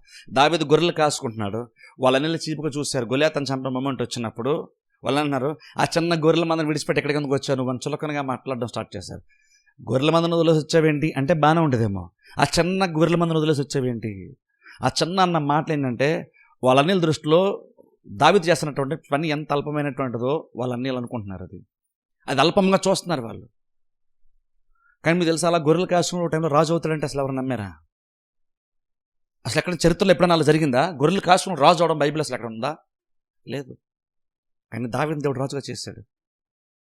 ఎలా సాధ్యమైంది? మీకు తెలుసా, దావీదు ఏం చేసినా పర్ఫెక్ట్గా చేస్తాడు. దావీదు పాటలాడమే కానీ ఆ నైపుణ్యత చూడండి. దావీదుకు నైపుణ్యత చెప్తున్నాను చూడండి. గొర్రెలు కాసుకునేటప్పుడు ఆ సింహం వచ్చినా ఎలుగుబంటి వచ్చినా అంత బలమైనటువంటి క్రూర మృగాల నుండి ఆ గొర్రె పిల్లలను కాపాడుకునేంత నైపుణ్యత ఉంది. వాటితో ఫైట్ చేసేంత టాలెంట్ దావీదుకు ఉంది. గొర్రెపోతే పోయింది, దేవుడు నన్ను కాపాడాడు, దేవుని స్తోత్రం అనలేదు దావీదు. దాన్ని వెళ్ళి దాన్ని చేసి ఆ జంతువులు చేసి తీసుకుని వెళ్ళిపోతుంటే దాని నోట్లోంచి రక్షించుకున్నాడు. ఆ రక్షించుకోవాలి ఎంత దమ్ము ఉండాలి, ఎంత ధైర్యం ఉండాలి, పోరాడాలనేటువంటి ఒక శక్తి ఎంత ఉండాలో ఆలోచించండి. దానికి ఎంత ధైర్యం కావాలి అంటే ఎంత స్ట్రగుల్ అయినా సరే ఫేస్ చేసి తన కష్టం వ్యర్థమైపోకుండా జాగ్రత్త పడేటువంటి లక్షణము దావీదుకుంది. అది గొర్రెను కాపాడుకునే విషయమైనా సరే అంతే, ఇజ్రాయేల్ రాజ్యంలో ఇజ్రాయేల్ ప్రజలను కాపాడుకునే విషయమైనా సరే దావీదు అంతే అటెన్షన్ చూపిస్తాడు, అంతే ఇంట్రెస్ట్ చూపిస్తాడు. గొర్రె విషయమైనా గొర్రె పిల్ల విషయమైనా అలాగనే పోరాడతాడు. గొలియాత్ లాంటి అయినా సరే అలాగనే పోరాడతాడు. దావీదు బేసిక్ ఒకటే, ఎందుకంటే అక్కడ గొలియాత్ కాబట్టి గట్టిగా ఫైట్ చేయాలి, గొర్రె పిల్ల కాబట్టి పోయినా పర్లేదు అని దావీదు అనుకోడు. దావీదు బేసిక్ ఏదన్నా ఒకటే, తను ఒక ప్రయత్నం చేద్దామనుకున్నప్పుడు దాన్ని 100% ఎఫర్ట్ పెట్టి చేస్తాడు దావీదు. బైబిల్ కూడా యాక్చువల్గా మాట ఉంది తెలుసా, బైబిల్ కూడా మాట ఉంది. ప్రసంగ గ్రంథంలో యాక్చువల్గా మాట ఉంటుంది. నువ్వు చేయడానికి నీకు ఏ అవకాశం దొరికినా సరే నువ్వు పని శ్రేష్టంగా చేయమని బైబిల్ చెప్తుంది. అంటే అర్థం ఏంటి? ఎందుకని నువ్వు పద్దాకు పనిచేసే అవకాశం నీకు యాక్చువల్గా దొరకదు. నువ్వు పని చేయడానికి వచ్చినప్పుడు బేసిక్ మనుషులంగా మనకు పని నచ్చదు బేసిక్గా. కానీ నువ్వు పని చేస్తావు అంటే అది పెద్ద ఆశీర్వాదం తెలుసా. అందుకే చూడండి, పని పట్ల బైబిలే ఆది కాండంలోనే దేవుడు మనకు చెప్తున్నప్పుడు పాపము రాకమునిపే మనిషి పనిచేశాడు, పాపము రాకమునిపై దేవుడు కూడా పనిచేశాడు. ఆదామును దేవుడు చేసిన తర్వాత అంటే 6వ దినమున ఆదామును చేశాడు. ఆదాముకు దేవునికి 7వ దినము ఆదాముకి మొదటి దినం అయ్యింది. ఆదాము మొదట ఎక్స్పీరియన్స్ చేసింది పని కాదు, ఆదాము మొదట ఎక్స్పీరియన్స్ చేసింది విశ్రాంతిని. దేవుడు పని చేసేసి విశ్రాంతిని ఇచ్చాడు. బైబిల్ కూడా యాక్చువల్ మనకి చెప్తుందంటే దేవుడు 6 రోజులు పనిచేసి 7వ దినం విశ్రాంతి తీసుకున్నాడు. కాబట్టి మనం కూడా విశ్రాంతి దినాన్ని పాటించాలి. నువ్వు ఎందుకు పాటించాలంటే నువ్వు డ్యూటీ చేసి టైర్డ్ అయిపోతావు, స్ట్రెస్ గురవుతావు, నీకు సెలవు అవసరం అని దేవుడు అలా అనలేదు. దేవుడు అలా కాదు, నేను కూడా పనిచేసాను అంటున్నాడు దేవుడు. నేను 6 రోజులు పనిచేసి 7వ దినం విశ్రాంతి తీసుకున్నాను, కాబట్టి మీరు కూడా 7వ దినం విశ్రాంతి మీరు తీసుకోవాలి. విశ్రాంతి దినాన్ని మీరు పాటించాలి, మీరు నాతో మీరు సహవాసము చేయాలి. అది మీకు బలాన్ని ఇస్తుంది, అది మీకు ధైర్యం ఇస్తుంది, అది మీకు ఆశీర్వాదాన్ని ఇస్తుంది. కాబట్టి దేవుడు కూడా ఏం చెప్పుకున్నాడు తెలుసా, నేను కూడా పని చేశాను దేవుడు చెప్పుకున్నాడు. మనమేమో పని అంటుంటే శాపం వల్ల వచ్చింది అనుకుంటాం, కానీ పాపం నాకు పనిపై దేవుడు యాక్చువల్గా ఆదాముకు పని ఇచ్చాడు. బట్ ఇంకా చెప్పాలంటే అసలు ఆదాము పెళ్లి చేయకముందు పని ఇచ్చాడు. అంటే అర్థం, పెళ్లికి ముందు యాక్చువల్ ఏముండాలి మనకి? ఉద్యోగం. అక్కడ దేవుడు క్లియర్ ప్రూవ్ చేశాడు. అక్కడ ఉద్యోగం లేకుండా పెళ్లి చేసుకుని దేవుడు చెప్పలేదు. అక్కడ దేవుడు ఉద్యోగం ఇచ్చిన తర్వాతే పెళ్లి కూడా చేశాడు. దేవుడు ముందు ఉద్యోగం వచ్చింది ఆదాముకి, తర్వాతనే పెళ్లి జరిగింది. అంటే అర్థం ఏంటి? ఇక్కడ ఉద్యోగం అనేటువంటిది శాపం వల్ల వచ్చినటువంటి కార్యం యాక్చువల్గా కాదు. అది కూడా ఒక రకంగా పాపమున మునుపు కాబట్టి చేతి పడినటువంటి ఆశీర్వాదం యాక్చువల్గా. కాకపోతే ప్రాబ్లం అంటే పాపం తర్వాత అది శాపం రావడం వల్ల నీ చేతి పనికి వ్యతిరేకమైన కార్యాలు స్టార్ట్ అవడం వల్ల ఇప్పుడు మనిషికి పని మీద ఒక రకమైన అసహ్యం ఏర్పడింది. అది ఒక బానిస బ్రతుకులాగా ఒక యాటిట్యూడ్ మనకు మారిపోయింది. ఇప్పుడు అందుకనే పని అంటే మనకి చిరాకు, మనకి డ్యూటీకి వెళ్ళాలంటే మనకి చిరాకు. కానీ తెలిసి ఎంతమందికి ఉద్యోగం లేక బాధపడే వాళ్ళు చాలామంది ఉంటారు. కానీ మనకు ఉద్యోగం ఉన్నా సరే మనం దాన్ని సరిగ్గా మనం చేసుకోం.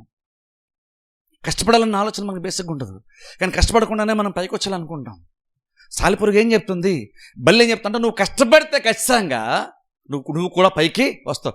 నేనే కష్టపడితే రాజగృహంలో నేనే నివాసం ఏర్పాటు చేసుకున్నాను, రాజభవనంలో రాజుతో పాటు నేను కూడా ఉంటున్నాను.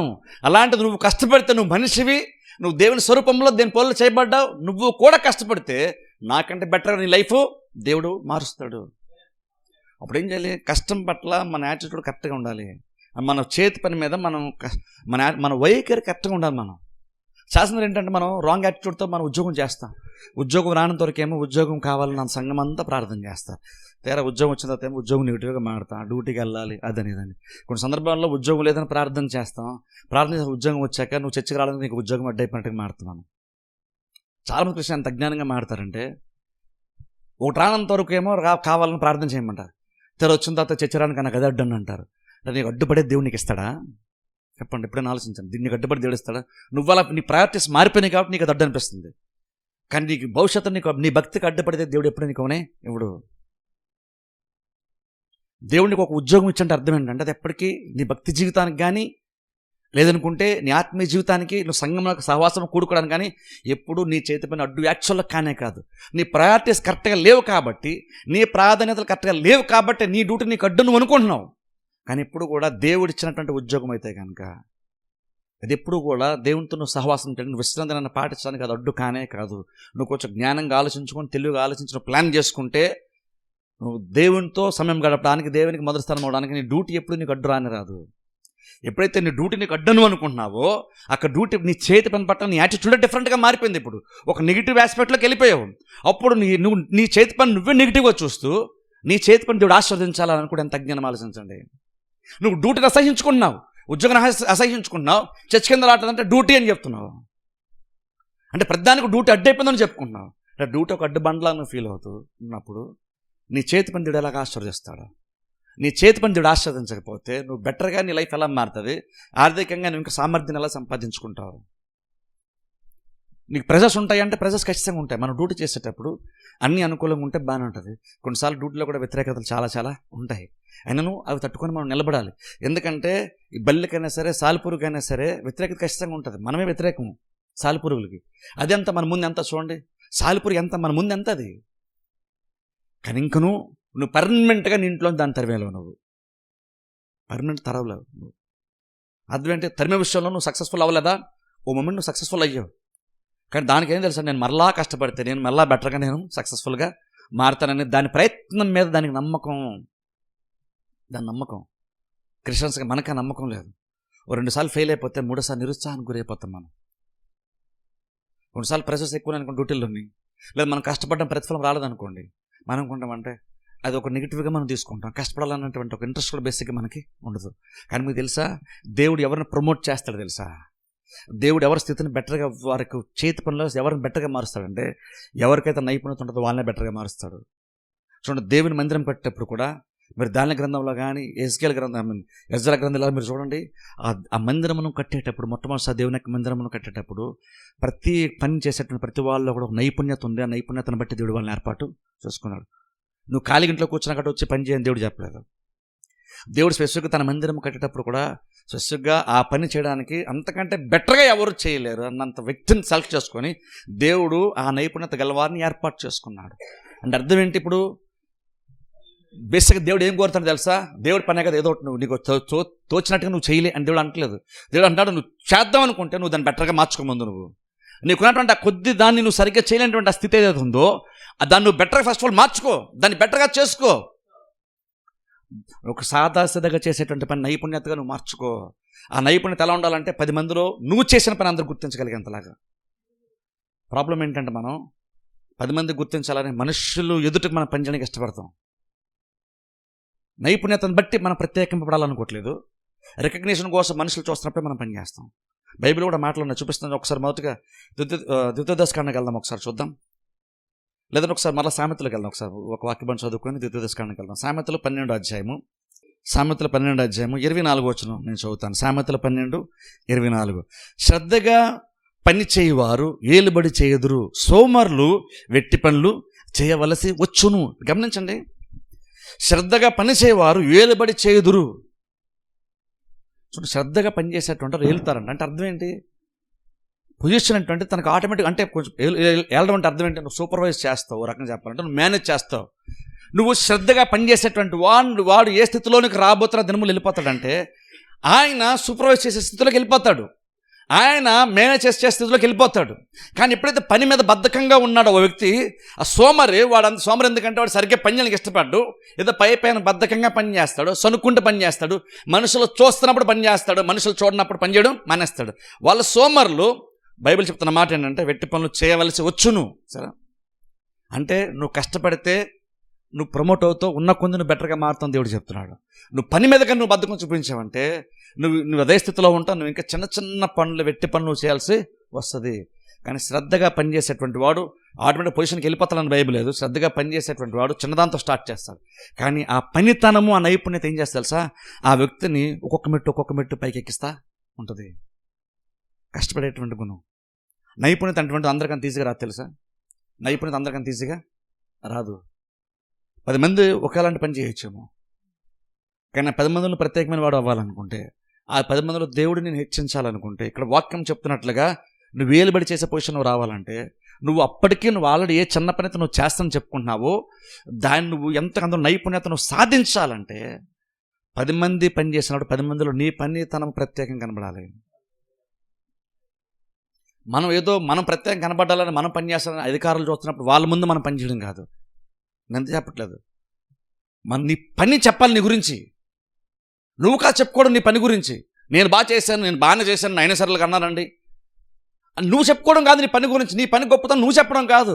నువ్వు పని 4 గోళ్ళ మధ్య ఎంత బెటర్గా చేయాలంటే నీ పని ఎదుట చూసినప్పుడు దాని వెనకాల నువ్వు ఎంత కష్టపడి ఉంటే నువ్వు ఆ పని అలా చేసావో వాళ్ళకి అర్థం అవ్వాలి. నేను ఎంత కష్టపడ్డాను ఇష్యూ కాదు, ఇక్కడ రిజల్ట్ చెప్పాలి. నేను ఎంత కష్టపడి ఉంటే నేను పని అలాగునా చేస్తుంటానని. కాకపోతే ఈరోజు నిజంగా మనం అలాగ ఆలోచిస్తావా? ఏ పని అన్నా సరే, ఇక్కడ జస్ట్ నేను పని కోసం చెప్పట్లేదు, మన మెంటల్ యాటిట్యూడ్ కోసం చెప్తున్నా. ఒక పని మనం చేద్దాం అన్నప్పుడు నేను ఎంతకంటే బెటర్గా చేయగలనేమో, నిన్నటి మీద రోజు కొంచెం బెటర్గా చేద్దాం, ఈరోజు కంటే బహుశా బెటర్గా చేద్దాం. ఆ ఆశ ఖచ్చితంగా ఉండాలి తెలుసా. ప్రతి చిన్న చిన్న పనుల్లో కూడా అలా ఉన్నప్పుడు అది నిన్ను ఉన్నతమైన స్థితిలోనిగా తీసుకుని వెళ్తుంది తెలుసా. అంటే మనం కష్టపడితే మనం పైకి వచ్చేస్తామా అంటే, నువ్వు కష్టపడితే పైకి వచ్చేస్తాను చెప్పట్లేదు. చూద్దాం ఒక వాక్యం. ద్వితీయోపదేశకాండంలోకి వెళ్దాం. ద్వితీయోపదేశకాండం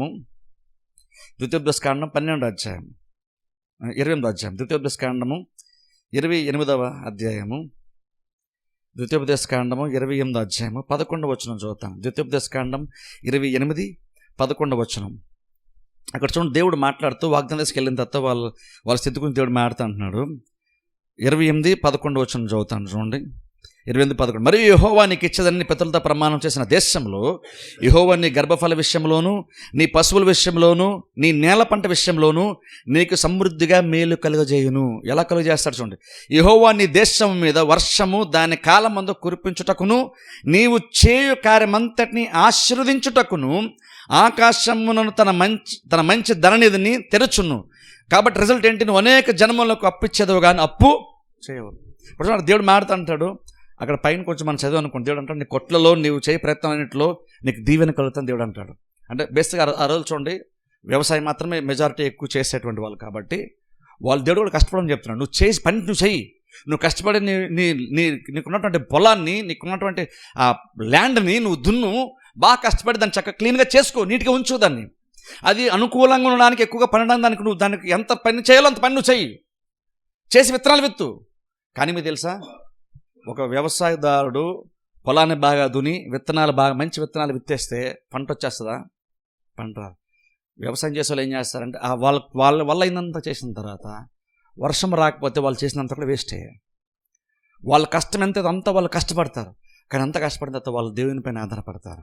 ఎందుకంటే వర్షం వాళ్ళు అనుకుంటే రాదు, దేవుడు పంపిస్తే వర్షం వస్తుంది. ఇప్పుడు వాళ్ళు చూడండి, వర్షం వస్తుందా లేదో, పెద్ద కష్టపడదులే, చూద్దాం లేదో, పై పని చేద్దాంలే, వస్తే వచ్చిందిలే తెలియదులే, అనవసరంగా ఎక్కువ కష్టపడుతున్నామోలే అని రైతులు అనుకోరు. రైతులు చాలా ఎఫర్ట్ పెడతారు, కష్టపడతారు.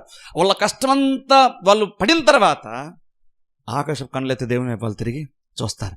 అంటే వాళ్ళు కూడా ఏం తెలుసు అంటే, మనం కష్టపడతాం, బలంగా కష్టపడతాం, కానీ మన కష్టానికి అంటే ఒక లిమిట్ ఉంది. మనం ఎంతవరకు అంతవరకు కష్టపడగలం, అక్కడి నుంచి మనం కష్టపడలేం. అప్పుడు ఏం చేయాలి? అక్కడి నుంచి మనం దేవునిపైన ఆధారపడదాం. కానీ దేవునిపైన ఆధారపడే విషయంలో మనం ఎంత కష్టపడగలం అంతవరకు కష్టపడదాం. ఆ తర్వాత దేవుని చేతులు పడదు. ఎందుకంటే మనం ఎంత విత్తనాలు విత్తినా, ఎంత పొలాన్ని దున్నా సరే వర్షం పడకపోతే వ్యర్థమే. అంటే దేవుడు కనుక దాన్ని ఆస్వాదించకపోతే వ్యర్థమే. కాబట్టి మనం కష్టపడదాం అనుకుని రైతులు కష్టపడతారు. వాళ్ళ చేతిలో ఉన్న ప్రతీదీ చేసిన తర్వాత ఆకాశ పనులు దేవుడి వైపు చూస్తారు. దేవుడు వర్షాన్ని పంపిస్తాడు, ఆస్వాదిస్తే అప్పుడు దాని రిజల్ట్ వాళ్ళు ఫలిస్తారు. అప్పుడు దేవుడు అంటున్నాడు, దాని రిజల్ట్ ఎలా ఉంటుందంటే, నువ్వు అప్పు చేయవు, నువ్వు అనేక మంది నువ్వు అప్పు ఇచ్చేవాడుగా నేను నిన్ను చేస్తాను. అది ఎలా వస్తాను? దేవుడు అన్నాడు, నేను ఆకాశాన్ని వర్షాన్ని కురిపిస్తాను, ఆ వర్షం నీకు ఎక్కువ రాబడి వస్తుంది, నువ్వు ఎంతగా డెవలప్ అవుతుంటే నువ్వు ఇతరులకు సహాయం చేసేంత పొజిషన్ నేను నిన్ను పెడతాను దేవుడు చెప్తున్నాడు. ఇప్పుడు అనుకుంటే అది రైతులు కాబట్టి అంటే మనకే ఉందని అనుకుంటున్నారేమో. మనకేనంతే తెలుసా, నువ్వెంత కష్టపడగలవు అంత కష్టపడిన తర్వాత నీకు నువ్వు కష్టపడ్డావు కాబట్టి నీకు ప్రతిఫలం వచ్చేస్తుందని అనుకోవద్దు తెలుసా. మనకు ఎప్పుడు అలా రాదు తెలుసా.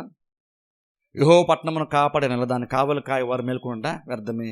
మీరు వేకువనే లేచి చాలా రాత్రి తర్వాత పండుకొనొచ్చు, కష్టార్జితమైనటువంటి ఆహారం తినడం వ్యర్థమే.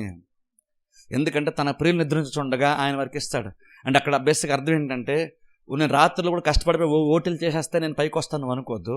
నువ్వు ఎంత చేయగలవో అంత చేసేసి ఇంకంత మించి చేయడం మానేసి నువ్వు దేవుని నమ్మి, నేను రేపు ఉదయం లేచినప్పుడు దేవుడు నూతనంగా కృప పడుతుంది, ఆయన కృపనిస్తాడు, నా కష్టం ఎక్కడ కూడా వేస్ట్ అవ్వదు, నా కష్టం నిష్ఫలంగా మారదు అని నువ్వు నమ్మి నువ్వు పడుకుంటే, నువ్వు పడుకున్నప్పుడు కూడా దేవుడు నువ్వు పని చేసి వచ్చినటువంటి దాని మీద దేవుడు పని చేసి మార్నింగ్ కల్లా నీకు ఎక్స్ట్రాగా రావాల్సిన ప్రతిఫలాన్ని దేవుడు కూడా పని చేసి నీకు ఇస్తాడంటున్నాడు. నువ్వు పడుకున్నప్పుడు కూడా దేవుడు పని చేస్తాడంటున్నాడు. ఈ రోజులు మనం ఎవరు అలాగ ఆలోచించాం. మనం అలాగ ఆలోచిస్తే దేవునికి మొదటి స్థానం ఇస్తాం తెలుసా. మనం అలాగ ఆలోచిస్తే నేను సండే డ్యూటీకి వెళ్ళిపోయి కష్టపడిపోయి ఎప్పుడు పడితే అప్పుడు రాత్రి పగలని కష్టపడిపోతే నేను పైకి వచ్చేస్తాను కానీ మీరు అనుకున్నారని చెప్తున్నాను, మీ ప్రయత్నాలన్నీ సఫలం అవ్వవు. వాక్యం బట్టి చెప్తున్నాను. అది విశ్వాసం కాదు, అది జ్ఞానం కాదు. ఏది జ్ఞానం అంటే నేను ఎంతవరకు కష్టపడాలో తెలుసుకో, ఆ జ్ఞానం నీకు ఉండాలి. అది కష్టపడిన తర్వాత ప్రభువా నేను చేసినంత నేను నా ప్రయత్నం అంతటిని బలవంతం యూజ్ చేసి నేను చేశాను ప్రభువా, ఇక మిగిలిన నీ చేతిలో పెడుతున్నాను. ఎందుకంటే ఈ పాయింట్ నేను ఎంత కష్టపడినా సరే నాకు రాదని విషయం నాకు తెలుసు. నేను ఆకాశపు కళ్ళెత్తి నీ వైపు నేను చూస్తున్నాను. ఎప్పుడైతే అలా చేస్తామో నీ చేతి పని నువ్వు చేసి ముగించి డ్యూటీ చేసుకుని ఇంటికి వచ్చేసిన తర్వాత దేవుడు నీ చేతి పని ఆశ్రయిస్తాడు. నువ్వు పడుకున్నప్పుడు దేవుడు కార్యం జరిగిస్తాడు తెలుసా. అది బహుశా ఎలా జరిగిస్తావు, నువ్వు పడుకున్నప్పుడు ఎలా జరిగిస్తా అంటే, ఏమో నీకు శాలరీ ఇచ్చేటువంటి మేనేజర్ మనసులో దేవుడు పని చేస్తాడేమో తెలియదు, నీ మీద ఒక సానుకూలమైనటువంటి ఒక మంచి అభిప్రాయాన్ని ఆలోచన దేవుడు కలిగిస్తాడేమో తెలియదు. మనం ఏం చేయాలి, అందుకని ఉద్యోగం చేస్తే మనం ఏం చేయాలంటే రోజు పడుకునేటప్పుడు నువ్వు డ్యూటీకి వెళ్ళడం మాత్రం ఫుల్గా నువ్వు కష్టపడిపో. ఇంటికి వచ్చిన తర్వాత మాత్రం డ్యూటీ క్లోజ్ చేసిన తర్వాత మాత్రం ఇంక నువ్వు నీ డ్యూటీ అయిపోయింది కాబట్టి వదిలేయద్దు, ఇంక నువ్వు పర్వాలేదు నేను చేసి వచ్చాను, ఇంక నా చేతి పని నువ్వు ఆశీర్వదించు అని కనుక నువ్వు దేని వైపు చూస్తే దేవుడు వర్షం రైతులకు పంపించినట్టుగా నీ చేతి పని దేవుడు ఆశీర్వదిస్తా అంటున్నాడు. దాని రిజల్ట్ ఏమవుతుంది దేవుడు అంటున్నాడు, నువ్వు అప్పు చేయవు, అప్పిచ్చేవాళ్ళగా నేను నిన్ను చేస్తా అంటున్నాడు. సవాల్సిన దేవుడు అనొచ్చు కదా, మనుషుడు రొట్టె వల్ల మాత్రం బ్రతాడు, చచ్చిపోతే పరలోకం వచ్చేస్తారులే పర్వాలేదులే, ఇదంతా ఈ లోకం శాశ్వతం కాదు అని దేవుడు అనొచ్చు కదా. నీ చేతి పని ఆశీర్వదిస్తాను, నువ్వు పొలం దున్నితే నీ పొలాన్ని నేను ఆశీర్వదిస్తాను, నేను వర్షాన్ని పంపిస్తాను, ఇదంతా దేవుడు ఎందుకు చెప్తున్నాడు. దేవుడు కూడా పని చేశాడు కదా, దేవుడు పనికి కూడా అంత వాల్యూ ఇస్తున్నాడు దేవుడు. అందుకనే బైబిల్ మనం చెప్తున్న మాట, నువ్వు పని చేసేటప్పుడు నువ్వు సరిగ్గా పని చేయి, నీ ఎఫర్ట్ అంతా పెట్టి నువ్వు పని చెయ్యి. ఇప్పుడు మనం అనుకుంటామంటే నేను ఎంత కష్టపడినా సరేనండి, నా చుట్టూ నాతోటి పని చేసే వాళ్ళంతా రాజకీయాలు ఎక్కువ ఉండి అక్కడ మనం ఎంత కష్టపడినా సరే యూజ్ ఉండదండి. ఎప్పుడైతే నీకు ఆ మైండ్ సెట్ వచ్చిందో, ఎంత కష్టపడినా యూజ్ ఉండదని ఎప్పుడైతే నీకు అనిపించిందో, నువ్వు కష్టపడ్డ మానేస్తావు. నువ్వు కష్టపడ్డ మానేస్తే ప్రాబ్లం ఏంటో తెలుసా, నువ్వు కష్టపడ్డ మానేస్తే దేవుడు కూడా ప్రతిఫలం ఇవ్వలేడు. ఎందుకంటే దేవుడు ఏమంటున్నాడంటే, నువ్వు బెస్ట్గా పని చేస్తే నేను నీ చేతి పని ఆస్వాదిస్తాను అన్నాడు. నువ్వు అల్పంగా పనిచేసి అరకొర పని చేసి నువ్వు ఆస్వాదించాలంటే దేవుడు నీ పని అలాగే దేవుడు అంగీకరించాడు తెలుసా. ఒక క్రిస్టియన్కి మనం ఎలా పనిచేయాలి తెలుసా, ఒక శ్రేష్టంగా పనిచేయాలి. దేవుడు చర్చ్ పని అనే కాదు, దేవుని సంబంధమైన పని, దేవుని రాజ్య సంబంధమైన పనులని కాదు, నువ్వు బయట చేసే పనులు కూడా శ్రేష్టంగా చేయాలంటున్నాడు. దానియేలు, యోసేపు, షడ్రక్, మెషక్, అబేద్నెగో వీళ్ళందరూ కూడా ఆ పొజిషన్లోకి ఎలా వచ్చారు, బానిసలుగా వచ్చినటువంటి వారు ఆ పొజిషన్కి వెళ్ళలేరు. వాళ్ళు జస్ట్ ప్రార్థన చేశారు కాబట్టి ఫరో రాజు లేదంటే నెబుకద్నెజరు పైకి తీసుకొస్తాడని వాళ్ళ ప్రత్యేకత చూశాడు, వాళ్ళ నైపుణ్యత చూశాడు, వాళ్ళ తెలివితేటలను చూశాడు, వాళ్ళ మేధస్సును చూశాడు. నా దగ్గర ఆల్రెడీ ఉన్నటువంటి ఆలోచనకర్తల కంటే వీళ్ళు బెస్ట్ అనుకున్నాడు. దానియేలును చూసినప్పుడు, షడ్రక్, మెషక్, అబేద్నెగోను చూసినప్పుడు నా దగ్గర ఉన్న వాళ్ళకంటే వీళ్ళు బెస్ట్ అనిపించారు. ఆ జ్ఞానం దానియేలుకి, షడ్రక్, మెషక్, అబేద్నెగోలకి, యోసేపు లాంటి వాళ్ళకి ఉంది. ఊరినెల ప్రార్థన చేశారు కాబట్టి వాళ్ళ పొజిషన్ దేవుడు పెట్టలేదు. వాళ్ళు 10 మంది మధ్యలో వాళ్ళు చాలా ప్రత్యేకతను వాళ్ళకున్నటువంటి స్కిల్ని వాళ్ళు డెవలప్ చేస్తున్నారని చెప్పొచ్చు. సింపుల్గా చెప్పాలంటే ఏదైతే చేస్తున్నారో అదే అందరూ చేస్తున్నారు, కానీ వీళ్ళు అందరికంటే బెటర్గా దాన్ని నేర్చుకున్నారు, దాన్ని చేసుకున్నారు. దాని విషయంలో కూడా దేవుని పైన వాళ్ళు డిపెండ్ అయ్యారు తెలుసా. డిపెండ్ అయ్యారు కాబట్టి బెటర్గా వాళ్ళ పనిని చేయగలిగారు. అప్పుడు ఏం చేయాలి మనం, నువ్వు పని చేసేటప్పుడు నువ్వే పని చేస్తున్నావు ఆలోచించుకొని ఊరిలో ఏదో చేసేస్తున్నాం పని అన్నట్టు కాకుండా మనం బెటర్గా మనం పనిచేయడం నేర్చుకోవాలి, శ్రేష్టంగా పనిచేయడం మనం నేర్చుకోవాలి. పైపైన పనికి దానికి అంత తెలివితేటలు వాడాలి తెలుసా? ఎంతసేపు బలను ఉపయోగిస్తే కాదు, జ్ఞానంగా దేవుడు ఎలా పనిచేయమని మనకు చెప్తున్నాడు, అలా పనిచేయడం మనం నేర్చుకోవాలి తెలుసా? కొలస పత్రిక వెళ్దాం, ఒక మాట చూద్దాం. తర్వాత ఈయన కొలసలకు రాసినటువంటి పత్రిక 3వ అధ్యాయం, కొలసలకు రాసినటువంటి పత్రిక 3వ అధ్యాయము, కొలసి పత్రిక 3వ అధ్యాయము 22వ వచనం చదువుతాను. కొలసి 3:22. ఇక్కడ చూడండి, ఇక్కడ దాసులతో, ఎందుకంటే బైబిల్ కాలంలో దాసులు ఉండేవాళ్ళు అంటే మనుషులు వాళ్ళు కొనుక్కొని పర్మనెంట్గా వాళ్ళ దగ్గర పెట్టుకుని పని చేయించుకున్నారు. అందుకని ఇక్కడ దాసుల గురించి మాడుతూ 3వ అధ్యాయం 22వ వచనం చదువుతున్నాను చూడండి. దాసులారా, ఇక్కడ గమనించండి, జాగ్రత్తగా గమనించండి. మనుషులను సంతోషపెట్టు వారైనట్టు కంటికి కనబడవలనని కాక ప్రభువునకు భయపడచ్చు శుద్ధాంకరణ గలవారై శరీరమును బట్టి మీ యజమానులైన వారికి అన్ని విషయములు విధేయులై ఉండుడి. ప్రభువు వలన స్వాస్థ్యమును ప్రతిఫలముగా పొందుదమని ఎరుగుదురు గనుక మీరేమి చేసినను అది మనుష్యుల నిమిత్తము కాక ప్రభువు నిమిత్తమని మనస్ఫూర్తిగా చేయుడి. మీరు ప్రభువు అయిన క్రీస్తునకు దాసులై ఉన్నారు. చూసారా, ఇక్కడ ఏం చెప్తున్నా తెలుసా? ఇక్కడ పౌలు తిమోతికి, ఇక్కడ కొలస సంఘానికి రాస్తూ చెప్తున్న మాట ఏంటో తెలుసా? పనిచేసేటువంటి దాసులు మాట్లాడుతూ అంటున్నాడు, మీరు పనిచేసేటప్పుడు మీరు జాగ్రత్తగా పనిచేయండి, శ్రేష్టంగా పనిచేయండి. ఎందుకని తెలుసా? బేసిక్గా యజమానులు ఎలా ఉంటారంటే, నీకు తక్కువ జీతం ఇచ్చి ఎక్కువ పని చేయించుకోవాలని చూస్తారు, బేసిక్గా అంతే. అది మాత్రం కాకుండా మనం పనిచేసే చోట మన తోటి పని వారితో రాజకీయాలు బోర్డు ఉంటాయి. నువ్వు కష్టపడి పని చేస్తావు, కానీ క్రెడిట్ అంతా వాళ్ళు కొట్టేస్తారు. నువ్వు కష్టపడి ఏదో చేస్తావు, కానీ లాస్ట్లో వాళ్ళ మేనేజర్ చూస్తున్నప్పుడు ఏదో చిన్నదేదో చేసేసి మేనేజర్కి ఎలాంటి ఇంప్రెషన్ కలిగిస్తారంటే మొత్తం నేనే చేసిన ఇంప్రెషన్ కలిగిస్తారు. మేనేజర్ ఏమో వాళ్ళని చూసి ఇంప్రెస్ అవుతాడు, కష్టమేమో నీది, ప్రతిఫలమేమో వాళ్ళకి. ఇలాంటి ప్రపంచంలో మనం బతుకుతున్నప్పుడు మనకి అనిపిస్తుంది అంటే ఎంత కష్టపడినా అన్యాయం జరుగుతుందండి అన్న బేసిక్ ఆ ముగింపుకు మనం వచ్చేస్తాం. అలా ఉంటుంది. కాబట్టి ఇక్కడ ఇంకను పౌలు రాస్తే ఏమన్నా తెలుసు, ఇంకను మనుషులకు కనబడవాలని చేయొద్దు. మీరు మేనేజర్ చూస్తాను కాబట్టి పని చేస్తాను చేయొద్దు. మేనేజర్ కంటే ఇంకా పైన ఇంకొక ఆయన, నువ్వు క్రిస్టియన్ కాబట్టి దేవుడు చూస్తాడని అనుకో, నువ్వు దేవుని కింద పనివాడు అని అర్థం చేసుకొని, దేవుడు చూస్తాను అర్థం చేసుకుని నువ్వు పని చెయ్యు. ఇప్పుడు నువ్వు పని చేసినప్పుడు మేనేజర్ చూస్తాను పని చేసావు అనుకో, మేనేజర్కి ఉన్నటువంటి కఠినమైన మనసులోంచి నీకు ఎంత ఇస్తే అంతే వస్తుంది. కానీ అదే దేవుడు చూస్తున్నాడని అనుకుని కనుక నువ్వు పని చేసావు అనుకో, దేవుడు తన విస్తారమైనటువంటి ప్రేమను బట్టి, కన్నును బట్టి, దయను బట్టి ఆశీర్వాదాలు దేవుడు నీకు ఇస్తే అది సమృద్ధిగా ఉంటుంది నీకు. అది ఎలా పని చేయాలి? బైబిల్ దేవుడు చెప్తున్నాడు, మనుషులు కనబడాలని చేయొద్దు పని. కానీ ప్రపంచం అంతా అలాగే వెళ్తుంది తెలుసా? మనుషులు చూస్తున్నట్టు బెటర్గా పని చేస్తారు, మనుషులు చూడపోతే పని చేస్తారు. అది లోకం యొక్క విధానం. నేను క్రిస్టియన్ దేవుడు ఏం నేర్పుతాడు తెలుసా? మనుషులు చూసినా చూడకపోయినా నువ్వు ఒకేలాగా నువ్వు పని చేయి. ఎందుకంటే నువ్వు అల్టిమేట్గా నువ్వు యజమానుడు ప్రతిఫలం ఇస్తే నీకు దొరుకుతుంది, పైకి వస్తావు అనుకోవద్దు. దేవుడు ఇస్తే నువ్వు పైకి వస్తావు కదా.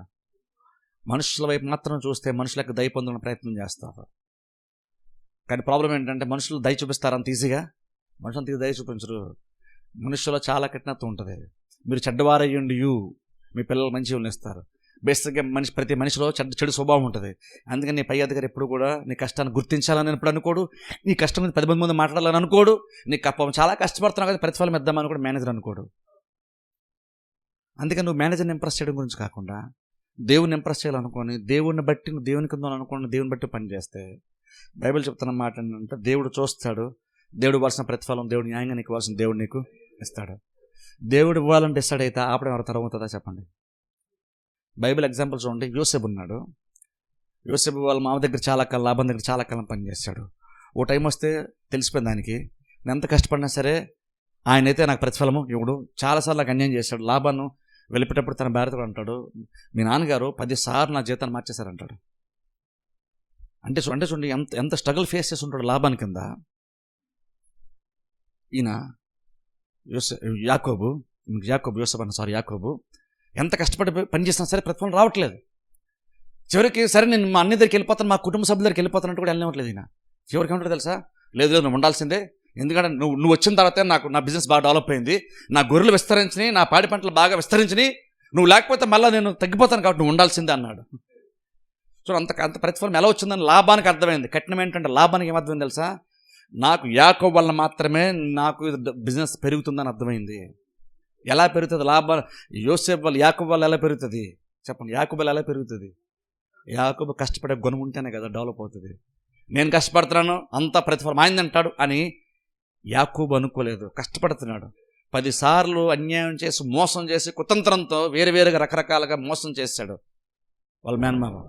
అయినా సరే కష్టపడుతున్నాడు. టైంలో నా కుటుంబ సభ్యులకు వెళ్ళిపోతానని పోనీ అంటే లేదు నువ్వు నీ వల్లే దేవుడు ఆశీర్వదిస్తున్నాడు కాబట్టి నువ్వు ఉండాల్సింది అన్నాడు. అప్పుడు ఇద్దరు కలిసి అగ్రిమెంట్కి వచ్చారు. ఏం తెలుసా, సరే పని చేద్దాం, ఎక్కువ నేను నీ దగ్గర జీతం బేస్ మీద పని చేయను, నేను పని చేద్దాం, ఎక్కువ నుండి ఈ మూమెంట్ నుంచి నీ గొర్రెలు నేనే కాస్తాను. కానీ ఏం చేద్దామంటే ఏవైతే మచ్చలు పొడలు ఉంటాయో అవి పుడతాయో అవన్నీ ఇక్కడ నుండి నాకు, నీ దగ్గర నాకు డబ్బులేం వద్దు. నీ మేకలు కానీ గొర్రెలు కానీ అది పిల్లలు పెట్టినప్పుడు కన్నప్పుడు మచ్చలతో కానీ పొడలతో కానీ సారలతో కానీ ఏమన్నా పుడితే అవన్నీ నాకు, ప్లేన్గా ఉన్నవన్నీ నీకు అన్నాడు. అంటే లాభం ఏమన్నట్టు ఓకే ఇదేదో బాగుంది అనుకున్నాడు. లాభానికి ఇంటర్నల్గా ఆయన ప్లాన్ ఏంటంటే మచ్చలు పుట్టాలంటే ఏముండాలి, మచ్చలు ఉన్నటువంటి వాటిలోంచి కడుపులోంచి కదా మచ్చలే పుడతాయి. ఈ లాభం మేధావి ఏం చేశాడంటే ఆయన కష్టపడాలి, ప్రతిఫలం నేను అనుభవించాలనుకునేటువంటి దగ్గర యాకోబు పని చేశాడు. గమనించండి.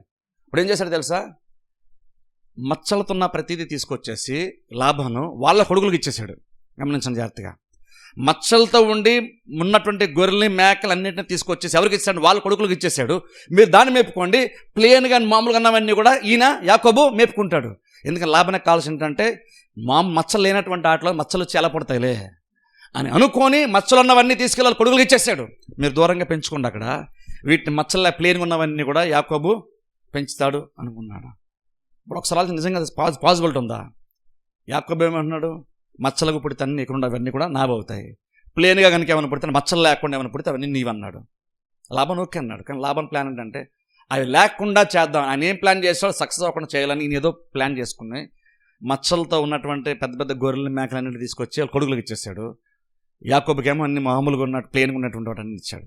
లాభాన్ని ఏమనుకున్నాడంటే మచ్చలు పుట్టే ఛాన్సే లేదు అనుకున్నాడు. నేను ఖచ్చితంగా మోసం చేశాను, ఆడు కష్టపడతాడు, నాకు ప్రతిఫలం ఉంటుందిలే, హ్యాపీ బతుకుతాను అనుకున్నాడు. కానీ మీకు తెలుసా, యాకోబు అక్కడ చాలా తెలియనివాడాడు. భక్తే కాదు తెలియని దేవుడు కూడా అక్కడ అన్యాయం జరుగుతున్నప్పుడు దేవుడు కూడా చూసి దేవుడు కూడా ఆలోచనిస్తాడు యాకోబుకి. యాకోబు ఏం చేస్తా తెలుసా, ఆ గొర్రెలు అవి పోషింపడుతున్నప్పుడు ఆ నీళ్ళ దగ్గరికి వచ్చి నీళ్ళు తాగే టైంలో యాకోబు ఏం చేస్తాడంటే దేవుడు ఇచ్చినటువంటి జ్ఞానాన్ని బట్టి ఏం చేస్తాడు చెప్తున్నాను చూడండి, తెలివి అంత ఇంపార్టెంట్ చెప్తున్నాను.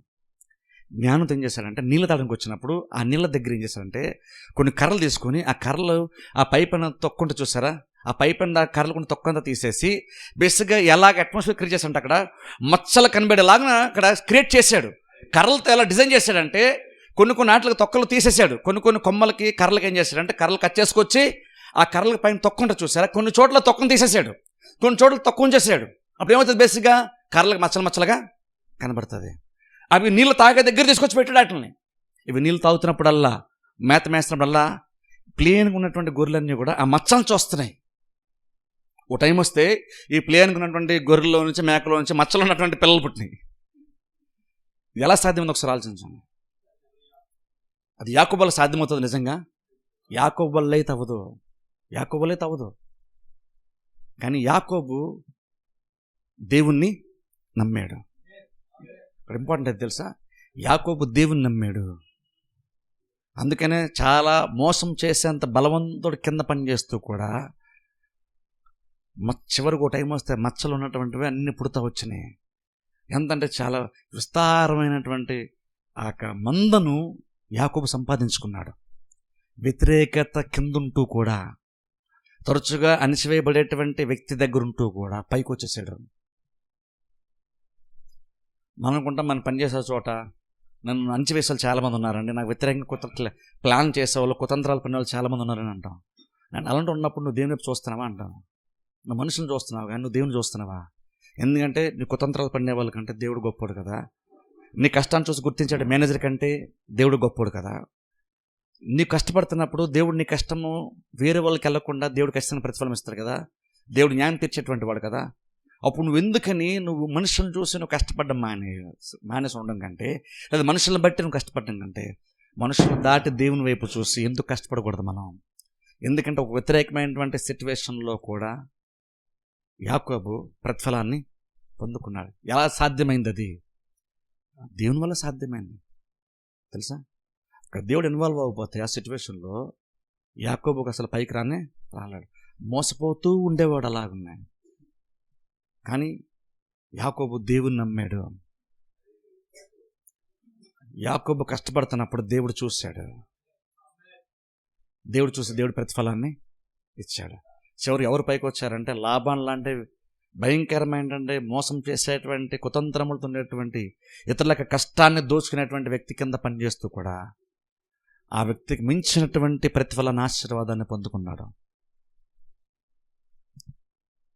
మనం ఏంటంటే మన మనుషుల్ని చూస్తున్నాం కానీ మనం దేవుణ్ణి చూడలేదు. అది ప్రాబ్లం. లేదా మనం గవర్నమెంట్ని చూస్తాం, మనం దేవుణ్ణి చూడలేదు. ఎంత కష్టపడినా గవర్నమెంట్ లాగేసుకుంటుందండి. ఎంత కష్టపడి వ్యతిరేకత గురించి మాట్లాడుతున్నాం కానీ మనల్ని ఆస్వాదించేటువంటి దేవుడు ఉన్నాడనే విషయం మనం మర్చిపోతున్నాం. నీటుగానే మనం మాడుతున్నాం. అంటాను ఎక్కడైనా సరే క్రిస్టియన్స్గా మనం మన చేతి పని విషయంలో సరైన యాటిట్యూడ్ మనకు కావాలి. బల్లిని చూసి నేర్చుకోండి.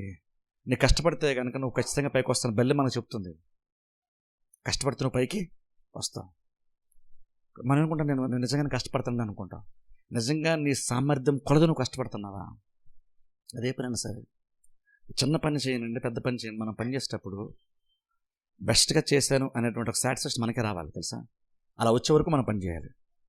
ఎదుటోడికి సరిపోయిందా లేదంత పాయింట్ కాదు ఇక్కడ. నువ్వు బెస్ట్గా చేద్దాని యాటిట్యూడ్ నీకు ఉండాలి, వైఖరి నీకు ఉండాలి. నువ్వు అల్టిమేట్గా చేసి ఎప్పుడు నువ్వు సాటిస్ఫై అవ్వాలంటే నేను అనుకున్నటువంటి దానికి నేను బెటర్గా నేను చేసేసాను అనేటువంటి ఆ సాటిస్ఫాక్షన్ లెవెల్ వచ్చాక నువ్వు పని ఆపాలి. అంతవరకు నువ్వు బెస్ట్గా చేసుకుంటూనే వెళ్ళాలి. దేవుడు కూడా అలాగనే కదా పనిచేశాడు. దేవుడు భూమిని ఆకాశం అన్నిటి సృష్టించినప్పుడు దేవుడు సృష్టించిన తర్వాత పక్కలు చూసి చాలా బాగుందన్నాడు దేవుడు. అంటే నేను చాలా బాగా అవుట్పుట్ బాగా వచ్చింది, నేను అనుకున్నట్టుగా బ్రహ్మాండంగా వచ్చింది. ఆయన చేసిన పనికి ఆయన ఇంప్రెస్ అయ్యాడు, అంత బాగా వచ్చిందని. ఏదో అవగొట్టంలే, ఈ మనుషుల కోసం ఏదో చేద్దాంలే అని అనుకోలేదు దేవుడు. అంటే అదే యాటిట్యూడ్ మనకు కూడా ఉండాలి. మనం కూడా పనిచేసి ముగించిన తర్వాత మనకే సాటిస్ఫాక్షన్ రావాలి. నువ్వు చర్చిలో పని చేయు, ఇంట్లో డ్యూటీలో నువ్వు పని చేయు, ఎక్కడ పని చేసినా సరే బేసిక్ ఆ లెవెల్లో మనం పని చేయాలి. కొన్నిసార్లు ఒక 9 సార్లు 10 సార్లు నీ కష్టం వ్యర్థంగా పోయి ఉండొచ్చేమో. కానీ తెలుసా, నువ్వు 11 సార్లు ఇంకా కష్టపడు. దేవుడి ద్వారా నీకు రావాల్సిన ప్రతిఫలాన్ని అన్యాయస్తులను బట్టి నువ్వు అల్పంగా పనిచేసి పోగొట్టుకోవద్దు. వాళ్ళని బట్టి నీ ప్రతిఫలాన్ని పోగొట్టుకోవద్దు. వాళ్ళని బట్టి నీ పని విధానాన్ని మార్చుకోవద్దు. వాళ్ళని బట్టి నీ పని తత్వాన్ని నువ్వు మార్చుకోవద్దు. దేవుడు కింద పని చేస్తున్నాను అనుకుని శ్రేష్టంగా పనిచేస్తే ఆ దేవుడు ప్రతిఫలాన్ని ఇస్తాడు. దేవుడు నేను ఆస్వాదిస్తాను కదా అని దేవుడు చెప్తున్నాను. అంటే మనం కూడా అలాగన్నా పని చేయాలి. దేవుడు అలాగా చేస్తాడు. ఎందుకంటే నిజంగా మనం పనిచేసేటువంటి ఉద్యోగస్తులు, మనము ఉద్యోగం చేసేటువంటి వాళ్ళు నిజంగా పనిలో పైకి రావడం నిజంగా దేని మీద డిపెండ్ అవుతున్నామా? ప్రాబ్లం ఏంటంటే మనం విశ్వాసంతో పనిచేయము, దేవునికి మనం ప్రయారిటీ ఇవ్వం, దేవునికి ప్రాధాన్యత ఇవ్వకుండా దేవుడు మన చేతి పని ఆస్వాదించాలనుకుంటాం. కష్టపడిపోతే ఎలా వస్తుందండి మాకు అంటాం. క్రిస్టియన్ ఆ మాట అనకూడదు ఎప్పుడు కూడా. మాకు డబ్బులు ఎక్కడి నుండి వస్తాయి తెలియదు, నీకు ఎక్కడి నుండి వస్తాయో. 23 క్రితం ఎప్పుడు చదవలేదా? కనీసం అదనే చదువు ఉంటాం కదా జీవితంలో, బైబిల్ చదవకపోయినా. క్లియర్గా మనం చెప్పేసి ఎక్కడి నుండి మనకు వస్తుందో బైబిల్ దేవుడు చెప్పేశాడు కదా. చాలా చోట్ల రాశాడు. అని కనీసం ఒక 23వ కీర్తనలు ఉంది కదా ఎక్కడి నుండి మనకు వస్తుందో. అప్పుడు క్రిస్టియన్ మనకెవరు సపోర్ట్ చేస్తారు, మనకెవరు ఇస్తారు అని ఎందుకు మాట్లాడాలి మనం? అలాగ ఆలోచించినా, అలా నువ్వు మాట్లాడినా నువ్వు దృష్టి దేవుని మీద లేదు అని అర్థం చెప్తున్నాను. ఎందుకంటే చూడండి, ప్రాక్టీస్ కరెక్ట్గా పెట్టుకోండి. నువ్వు కష్టపడు, కానీ విశ్రాంతి దినమును కూడా నువ్వు కష్టపడని యూజ్ చేయొద్దు. ఎందుకంటే ఇక్కడికి వచ్చి నువ్వు స్టార్ట్ చేసినప్పుడు, ప్రభు నేను 6 రోజులు కష్టపడ్డాను, ఇప్పుడు 7 రోజులు ఇంకొక నాకు పని చేస్తే కానీ నాకు గడవని సిచ్యువేషన్స్ కూడా ఉన్నాయి, కానీ ఇంకొక నువ్వు ఆస్వాదిస్తావని నమ్మి, నేను నిద్రించుండగా నువ్వు నాకు ఇస్తావని నమ్మి నేను నీ దగ్గరికి వచ్చేసాను. ఇదిగో నీతో సహవాసం చేయడానికి ఈ దినము నేను మందిరానికి వచ్చేసాను. కాబట్టి అక్కడ వదిలేసి వచ్చిన నా పని నువ్వు చూసుకో, నా పని ఆస్వాదించు. నేను చేయకుండా కూడా ప్రతిఫలం నాకు వచ్చినట్టు నువ్వు దయచేయి, నేను నీకు మొదటి స్థానం ఇచ్చాను. నువ్వు పోషించేటువంటి వాడు నువ్వని నమ్మాను, ఆస్వాదించేది నువ్వని నమ్మాను. అందుకని నేను దగ్గరికి వచ్చాను. నరుల కష్టం చేత ఎక్కువ కాదని నమ్మాను కాబట్టి నేను ఇక్కడికి వచ్చాను. లేదా నేను వెళ్ళి డ్యూటీ చేసుకోవచ్చు, నాకు కష్టం ఎంతో కొంత వస్తుంది, కానీ ఇంకొను అది వ్యర్థమైనటువంటి ప్రయాసం బైబిల్ చెప్తుంది. వేకువని లేచి చాలా రాత్రి అంత పండుకొనచ్చు, కష్టపడి తినే ఆహారం వేస్ట్ తెలుసా. కష్టపడితే నీకు చేతికి ఆహారం వస్తుంది, కానీ నువ్వు ఆ తినడానికి నువ్వెంత కష్టపడుతున్నావు అంటే, కొన్నిసార్లు మనుషుల విశ్వాసాలు మనం దేవుని మీద నమ్మకాన్ని పక్కన పెట్టి ఎంత కష్టపడతామంటే, నువ్వు డ్యూటీలో కష్టపడుతున్నావు, ఆ చేతి తెచ్చుకున్నావు, తినేటప్పుడు కూడా నీకు చాలా ఇబ్బందిగా ఉంటుంది. అంత కష్టపడుతున్నాం మనం. తినేటప్పుడు కూడా నీకు సాటిస్ఫాక్షన్ లేదు, తినేటప్పుడు కూడా నీకు సంతోషం లేదు. అంత కష్టపడుతున్నాం బయట మనం, అంత కష్టపడుతున్నాం. దేవుడు అన్నాడు అదంతా వేస్ట్ అంటున్నాడు దేవుడు. ఎందుకని? నువ్వు చేయాల్సింది చేసి నా దగ్గరికి వచ్చేస్తే ఆస్వాదించాడు దేవుడు. నేను ఉన్నాను కదా, 5 రొట్టెలు 2 చేపలు నా చేతిలో పెట్టచ్చు కదా, నేను ఆస్వాదిస్తాను కదా. ఫైనాన్షియల్గా మనం పైకి రావడానికి అప్పులను తీర్చుకోవడానికి, ఆ కొరతలు తీర్చుకోవడానికి దేవుడు చెప్తున్న విధానం చెప్తున్నాను. నువ్వు కష్టాన్ని నమ్ముకో, నీ కష్టం తగ్గట్టు వస్తుంది. నువ్వు దేవుని నమ్ముకో, దేవుని యొక్క అపారమైనటువంటి కృపను బట్టి దేవుడు మనల్ని దీవిస్తాడు. మనం ఎలాగ పనిచేసేటువంటి అలవాటు మనకుందో ఆలోచించుకోవాలి. అందుకే క్రిస్టియన్గా దేవుడు చెప్తున్న సార్, నువ్వు దేవుడి కింద పనిచేసే విషయాన్ని గుర్తుపెట్టుకో. క్రిస్టియన్స్ మనం ఎలా పనిచేయాలంటే, ఒక క్రిస్టియన్ నమ్మకంగా పనిచేస్తానంటే పేరు మనకి డ్యూటీలో రావాలి. మోసం చేస్తారు, పని దొంగలండి అన్న పేరు మనకు రాకూడదు. ఎందుకంటే నువ్వు దేవుని కింద ఉన్నాను అర్థం చేసుకుని పనిచేస్తే ఎప్పటికైనా సరే దేవుడు ప్రతిఫలం ఇస్తాడు. నువ్వు కష్టపడి పని చేయాలి. ఎంత కష్టపడి పని చేయాలంటే, నేను వద్దనుకున్నా సరే నిన్నే ప్రమోట్ చేయాలి మేనేజ్మెంట్. అలా కష్టపడాలి మనం. నీకు ప్రమోట్ చేయడం ఇష్టం లేదు, కానీ నీకున్నటువంటి టాలెంట్ని బట్టి, నీకున్న ప్రత్యేకతను బట్టి తప్పక నిన్నే వాళ్ళు ఎంచుకోవాలి, సెలెక్ట్ చేయాలి. అంత ఎఫిషియన్సీతో మనం వర్క్ చేయాలి, ఎఫిషియెంట్గా వర్క్ చేయాలి మనం. అలా వర్క్ కూడా అలా నేర్చుకోవాలి మనం. నేను ఏదో చేసేస్తానండి అని కాదు, అదే పని. కానీ ఇంక నువ్వు ఎంత ఈజీగా చేయొచ్చు, ఎంత బెటర్గా చేయొచ్చో ఆలోచించి కష్టపడితే ఖచ్చితంగా ఓ టైం వచ్చినప్పుడు నేను గుర్తిస్తారు. రాజులతో కూడా నేను నీకున్నటువంటి తలాంత, నీకున్నటువంటి ప్రత్యేకత, నైపుణ్యత రాజులతో నిన్ను కూర్చోబెట్టిస్తుంది. దేవుడు తీసుకెళ్తాడు. అలాగనే యోసేపు వెళ్ళాడు, అలాగనే యాకోబు వెళ్ళాడు. వీళ్ళందరూ అలాగనే వెళ్ళారు, నమ్మకంగా పనిచేశారు. కాబట్టి దేవుడు మనకి ఏం చెప్తానంటే, జ్ఞానం ఉంటే పని డిస్టర్బ్ అయిపోయింది, నువ్వు విసుదలు చెందొద్దు, మనుషులు సనుక్కోవద్దు. సాలిపురుగుని చూడు, బల్లిని చూడు, అది మరలా కష్టపడుతుంది, రాజుల గృహం వరకు వెళ్ళిపోతుంది. అంత స్థితికి వెళ్తుంది. అంత లగ్జరీ ఉండేటువంటి ఆ బిల్డింగ్లో అది నివాసం ఉంటుంది. అది కష్టపడడం వల్ల. నువ్వు ఎంతలో ఉన్నా సరే, నువ్వు కష్టం స్టార్టింగ్లో నువ్వు అల్పంగా ఉండొచ్చు, కానీ నువ్వు దేవుని నమ్ముతూ పని చేస్తున్నప్పుడు ఆ దేవుని మీద మనసు పెట్టుకొని, ప్రభు నేను చేతి పని చేస్తున్నా, నమ్మకంగా చేస్తున్నా, చేతి పని ఆస్వాదించు అని నువ్వు డ్యూటీ చేస్తున్నప్పుడు నువ్వు దేవుని తలుచుకుంటూ పని చేయి. అలా పని చేస్తే నీ బెటర్గా పని చేస్తే దేవుడు నీకు సామర్థ్యం ఇస్తాడు, నీ పని బెటర్గా మారుతుంది, నీకు దేవుడు కూడా గుర్తింపిస్తాడు. దేవుడిని పైకి తీసుకొస్తాను చెప్తున్నాడు. పైకి తేవడానికి దేవుడు కూడా అంటున్నాడు, నీ చేతి పని నైపుణ్యతను సాధించు, నేను పైకి తీసుకొస్తాను అంటున్నాడు దేవుడు. అలా కష్టపడ్డం మనం నేర్చుకోవాలి. అలా కష్టపడ్డ పని చేయడం మనం నేర్చుకుంటే దేవుడు ఖచ్చితంగా పైకి తీసుకొస్తాను అన్నాడు. అందుకనే సోమరితనంగా ఉండదు, దరిద్రం వచ్చేస్తుంది మనకి. బైబిల్ చెప్తున్నమాట, సోమరిగా ఉండొద్దు, పని దొరికినప్పుడు చేసేద్దాం. ఎందుకంటే అంతకు మించినటువంటి అవకాశం మరలా మనకి దొరికే ఛాన్స్ కూడా ఉండకపోవచ్చు. పైగా మనం చేస్తే దేవుడు ఆస్వాదిస్తా అంటున్నాడు, ప్రతిఫలము ఇస్తా అంటున్నాడు. నమ్ముదాం, కష్టపడదాం, ఏ పైన సరే కష్టపడదాం. కష్టపడిన తర్వాత దేవుని చూద్దాం. ప్రభు నేను కష్టపడ్డాను, నేను ఎంత చేయాలి అంతా నేను చేస్తాను నమ్మకంగా మీరు దేవుని చెప్పండి, దేవుని చేతిలో పెట్టండి. మీరు నిద్రిస్తున్నప్పుడు దేవుడు మీకు అది ఇస్తాడు. ప్రార్థన చేసి అందరూ తల వంచి కళ్ళు మూసుకోండి.